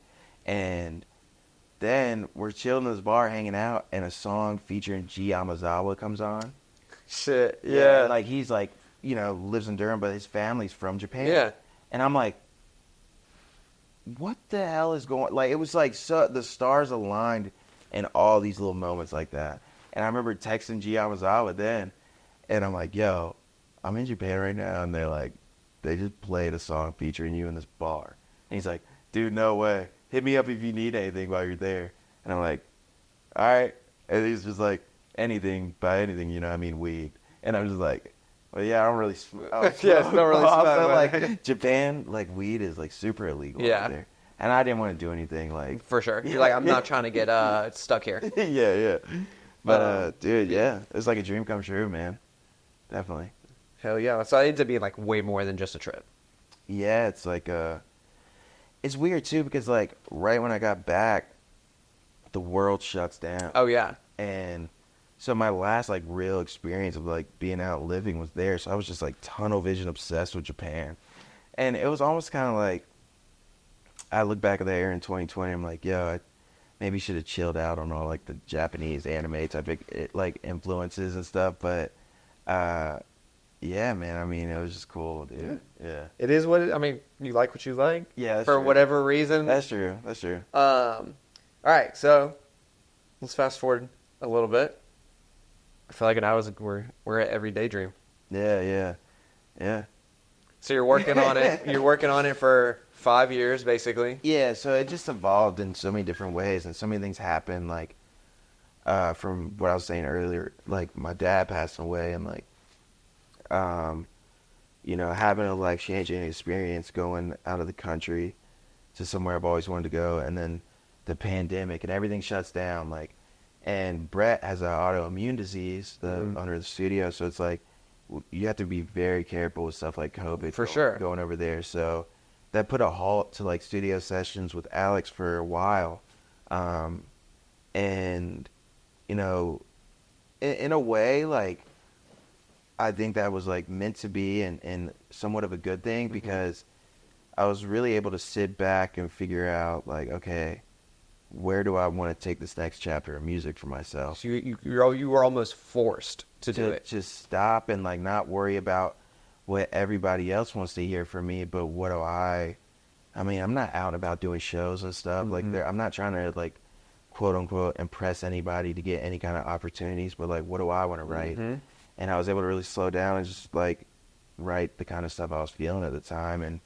I did release like stuff in like I think it was 2020, like a song called Take My Time that's on my album. And you know, me and Lauren released a song called Comfort Zone, which was me stepping more into that like serious side of things, and the response on that was very like, you know, just super positive. And I'm like, okay, people like this style for me. We're moving in the right direction. Yeah. Yeah. So talk about It's Not That Deep, because I feel like that was like that was like the announcement basically. Yeah, so like that was one of the songs too where it's like I was, man, you know, like it was weird. Like, so I wrote that song, like me and Linus were living together, but I wrote it when he lived with me. Damn. Okay, so that's a while. Yeah, so like I wrote it in like 2020, and then like he moved out beginning of 2021. But I'm definitely talking about like feeling lonely and like friends moving away, but like it wasn't even about, it was like other friends. Yeah. But it like kind of fit. I was afraid to put the song out because people would be like, is he shading Linus? you know? But I feel like y'all's relationship was always... Yeah, but he already heard the song before, and now, even now, me and him joke around that bar is about him in a way. Like, I did a show during Dreamville Week, and he was in town, and like when I rap that lyric, I'm pointing at him in the crowd. And yeah, it's like, that was definitely somewhat of the announcement, but I was still super nervous about that song because it's like, you know, I'm just rapping in the beginning about like some real stuff, and the beat doesn't come in until halfway through. But that's the kind of stuff I like. And it didn't fit the normal like formula of like what a traditional song is. Like, oh, we got like a little intro, the hook either starts or the verse starts, and then the hook comes in. Then we got a bridge, and then the last chorus. So, yeah. But the response was cool, and a lot of people were saying like it was super relatable for where they were at. Like, I think COVID did a lot of things for, you know, the type of friendships that we value in a way. Like, you know, I feel like we were all out and about and busy. For sure. And then it made us like step back and be like, yo, who are we really keeping in contact with? And wow, we are growing older and we don't have the time that we used to have.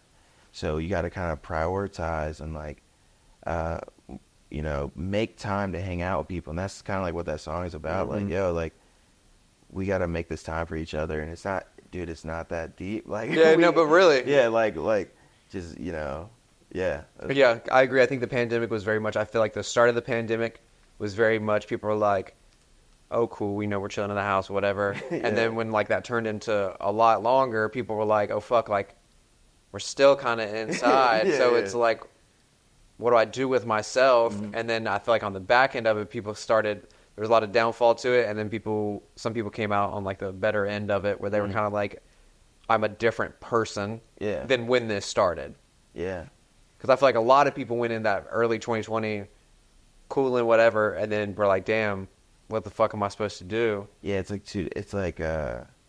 really is like two different eras. Like I look at like, Oh, dude, from 2020 to 2022 is like yeah, 1 month. yeah, but also like I look back at all the stuff that you're talking about and ask me about like these things in like 2016 and 17. It feels like a different lifetime. Mm-hmm. It's like it was like 2020 was like this weird reset. For almost everyone. Yeah. Like, it literally was like, all right, now, because I feel like after 2022, it's like we're in a whole... It's a whole different thing now. Yeah, like we're in a whole different era. Wow. Let's see. Oh, yeah, talk about the Hot Ones interview that you and AJ decided to do. Dude, so I had this idea and I never put it out. I never put out the Hot Ones thing. Oh, really? Yeah, there's just like little clips. Oh, okay, I saw the clip. Why the fuck would you not put it out? Because it was one of those things where I was making, and this has been somewhat of to be 100% honest, a problem with like my music promotion recently is like, I'm making serious music. Mm-hmm. How do I bridge this gap with promoting it? Because How do I make the promotions as serious as the music? Yeah, but I've always made skits. I've always leaned more into like the funnier side of things. Like to promote shows, I always did skits, and like even with my Everyday Dream, me and Linus made skits about like Drake potentially dropping. That was my next question. Yeah, like we make stuff like that where it's like it pokes fun at me, you know. And my idea for the Everyday Dream rollout, which I might still double back and do these ideas, but it was recreating, like, the whole idea was like, I'm recreating the typical album rollout that artists do, and I was going to, like, communicate it as, like, oh, I really reached out to Hot Ones, but they never responded, so I decided to do it myself. Yeah. And which is funny, it's like, of course they're not going to respond, like, they do, like, A-list celebrities and stuff. So that was the idea of like, yo, I reached out to Sway in the morning and they never hit me back. So we decided to do our own. Okay, Yeah, so like that was the idea. And even with that, I hadn't really done any interviews sitting down in a while. So I wasn't 100% like confident with the turnout of the conversation. Okay.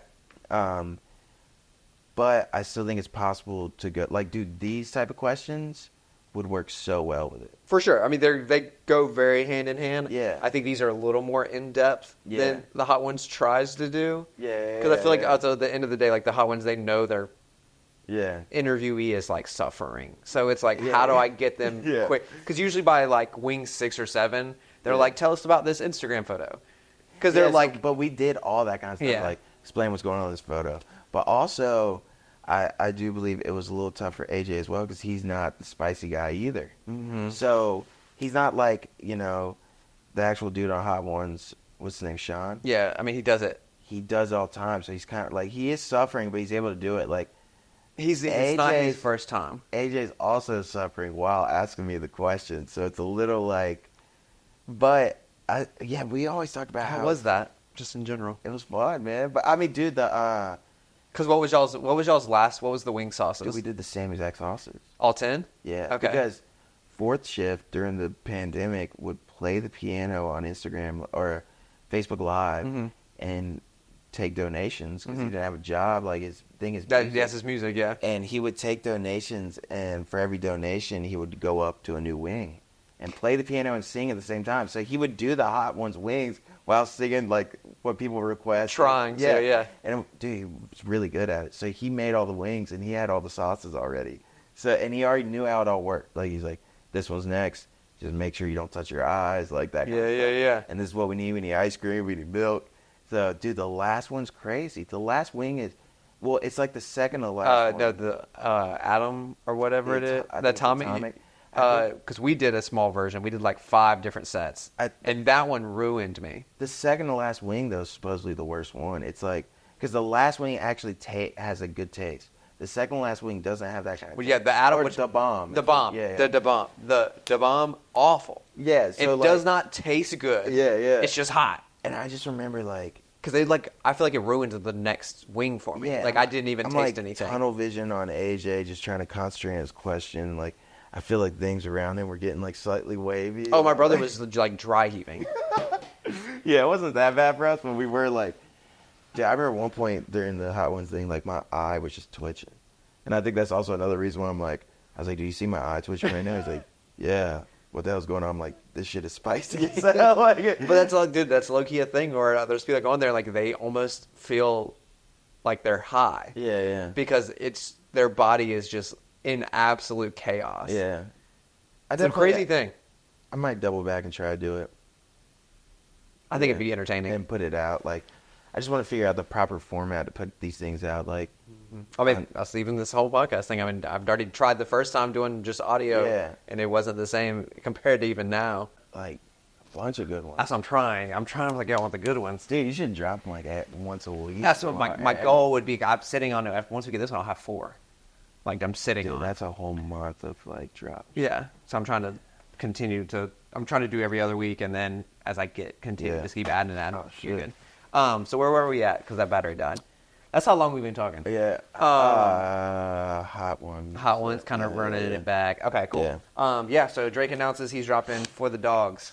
For all the dogs, same day as you're dropping your album in the last 6 years. Yeah. So it was one of those things where I was like, wow, it would happen. Like, you know. You're like, what did I do? Yeah, so I was just like, I just got to play into it. Like, people are going to listen to what they want to listen to, and, like, at the end of the day, like, Drake's going to get... End of the dogs. Yeah. But, like, also, like, it's like, dude, yeah, people are going to listen to what they're going to listen to. And, you know, the people that rock with me, like, not all of them rock with Drake, potentially, you know. Potentially. Maybe some do. I know, like, my brother doesn't. He's going to check my album first. For sure. So it's like... You would hope. It doesn't really matter. And then also, like, after this, like, I'll continue to find ways to bring people back to it. But I think the best thing is, like, to find, like, it was funny, dude. Like, me... The cover you did? The magazine cover? Oh, yeah. Like, hilarious. Let me play off of... Oh, shit. I'm just kidding. We're getting too excited about it. But let me play off of this. Let me, like, you know, we get into the car at the airport when Linus picked me up when I go to visit him. And he's just like making fun of me, like, and it's actually funny. I'll be like, dude, my album's coming out. He's like, yeah, but I'm definitely gonna listen to Drake first, dude. Sorry. I'm like, man, really? He's like, come on, man, it's Drake. Like, I get to hear you all the time. I can talk to you. Like, I don't get Drake doesn't drop like, you know, it's like every couple of months, but like, you know, it's new Drake. Like, and I'm like, dude, this is hilarious. We need to make a video. So yeah. Yeah. The videos y'all did in LA were fantastic. Yeah, those were some of my favorite visuals from you, especially like color wise, and just like that in general. Yeah, and I think it was cool too because it's like, you know, I lived with Linus for all these years, and like, that's like my best friend, and he understands all these chapters that I've gone through, and like these eras of like certain things that have happened in my life, and he's able to like make me feel comfortable and, you know, when he's behind the camera. I think that's another thing too for like going back to like the Hot Ones. It's like I was still second guessing my delivery when it comes to, because my album's serious, like, does this fit? And he's like, yeah, Linus just understands that. Like, it's a different feeling of shooting with anyone when you have like a rapport with the person behind the camera. Yeah. Because at that point it's not just someone sitting behind the camera, getting paid, whatever, to shoot this stuff. It's like, this is honestly half the time what it feels like is the camera's not there.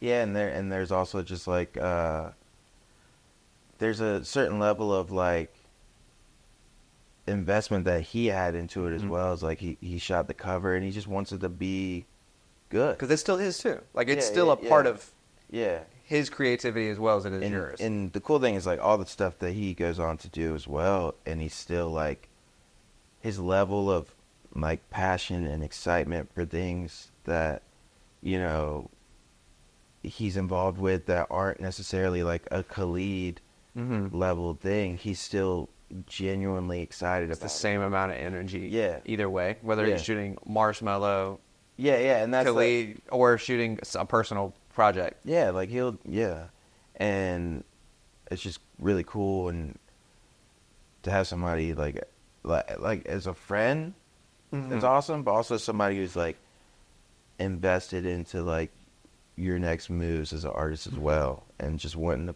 like help you make the best possible thing.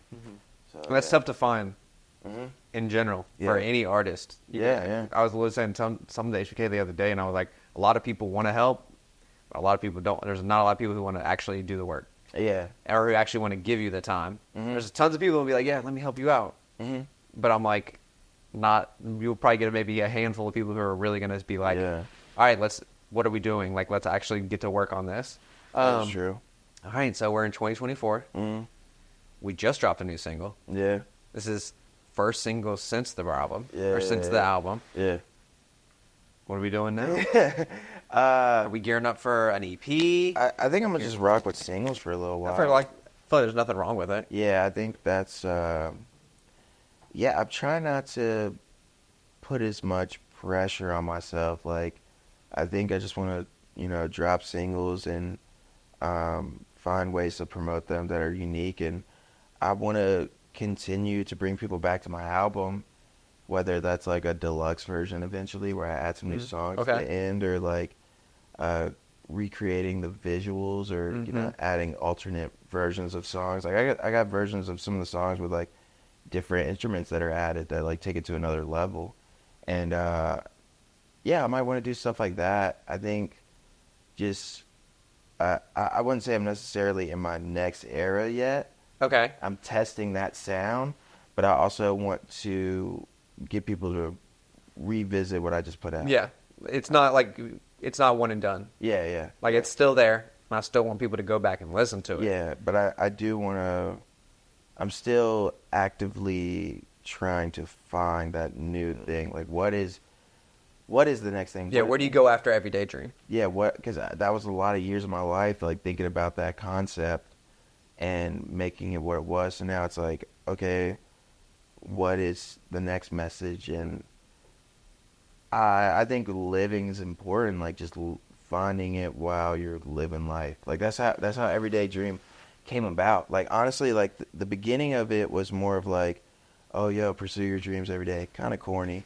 And it evolved into, because of the pandemic, because of all these things, like, I realized, just being able to make music and put it out there and have a crowd that will show up no matter how big or small, or somebody to text you the day that your song comes out and goes, dude, I really like it. That's the dream in itself. And that's like the whole thing with Everyday Dream, is like not stressing about this end final destination of, oh, I made it, but like, the fact that I'm able to do this, like, dude, some people really like are like, yo, what's it like going to the studio? Like, they want to do it, or you probably feel the same way with like whenever you're doing photography or videos. Like, yo, what's it like to do this full time? Like, oh, for sure. I mean, even Linus is a great example of someone like, hey, that's a whole nother tier to the thing. So people are like so curious about these things, and a lot of people. What's crazy is a lot of people won't even ask the questions. Yeah, that's true. Whether like, they won't even be like, yo, what's it like?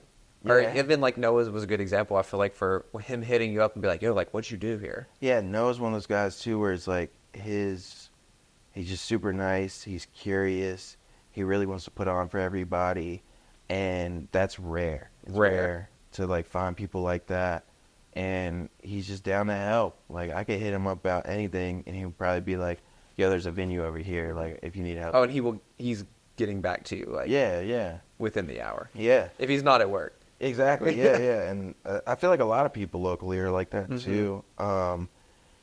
But, yeah, I mean, just I forgot exactly where we were headed how we got on that subject, but just I I think the message behind Everyday Dream for me was like therapeutic in a way and just super important because we all tend to stress about what's next. Like, what is, I really gotta quote unquote make it. Like, or being frustrated where you are in the moment. Like, oh, my songs may not get as many streams as I want them to get, or like my videos aren't getting those views. And it's like, dude, the fact that you're even able to make this is like the dream in itself. Like, and I think a lot of people too, when they quote unquote make it, they always talk about how fun the journey is. That's usually how it is. It's the process of getting there. Yeah. Is 90% of it. Yeah, like you see a lot of artists like that are, kind of like in their legacy era of their career. Like, let's say like a Big Sean or something. Okay, yeah. Like he's making music and doing his thing, but like if you look back, like that journey for him was so exciting. Like the blog era, like doing all stuff, like with the guys like Wiz Khalifa. Yeah. I mean, they grew up in that. Yeah. Watching, they really got to see shit change. Like, the whole way the industry worked. And even like just talking about all these shows that I did. It's like, dude, to go back and be able to live those moments twice and be like, yo, dude, this is cool. Like, that would be so fire. But yeah, different life.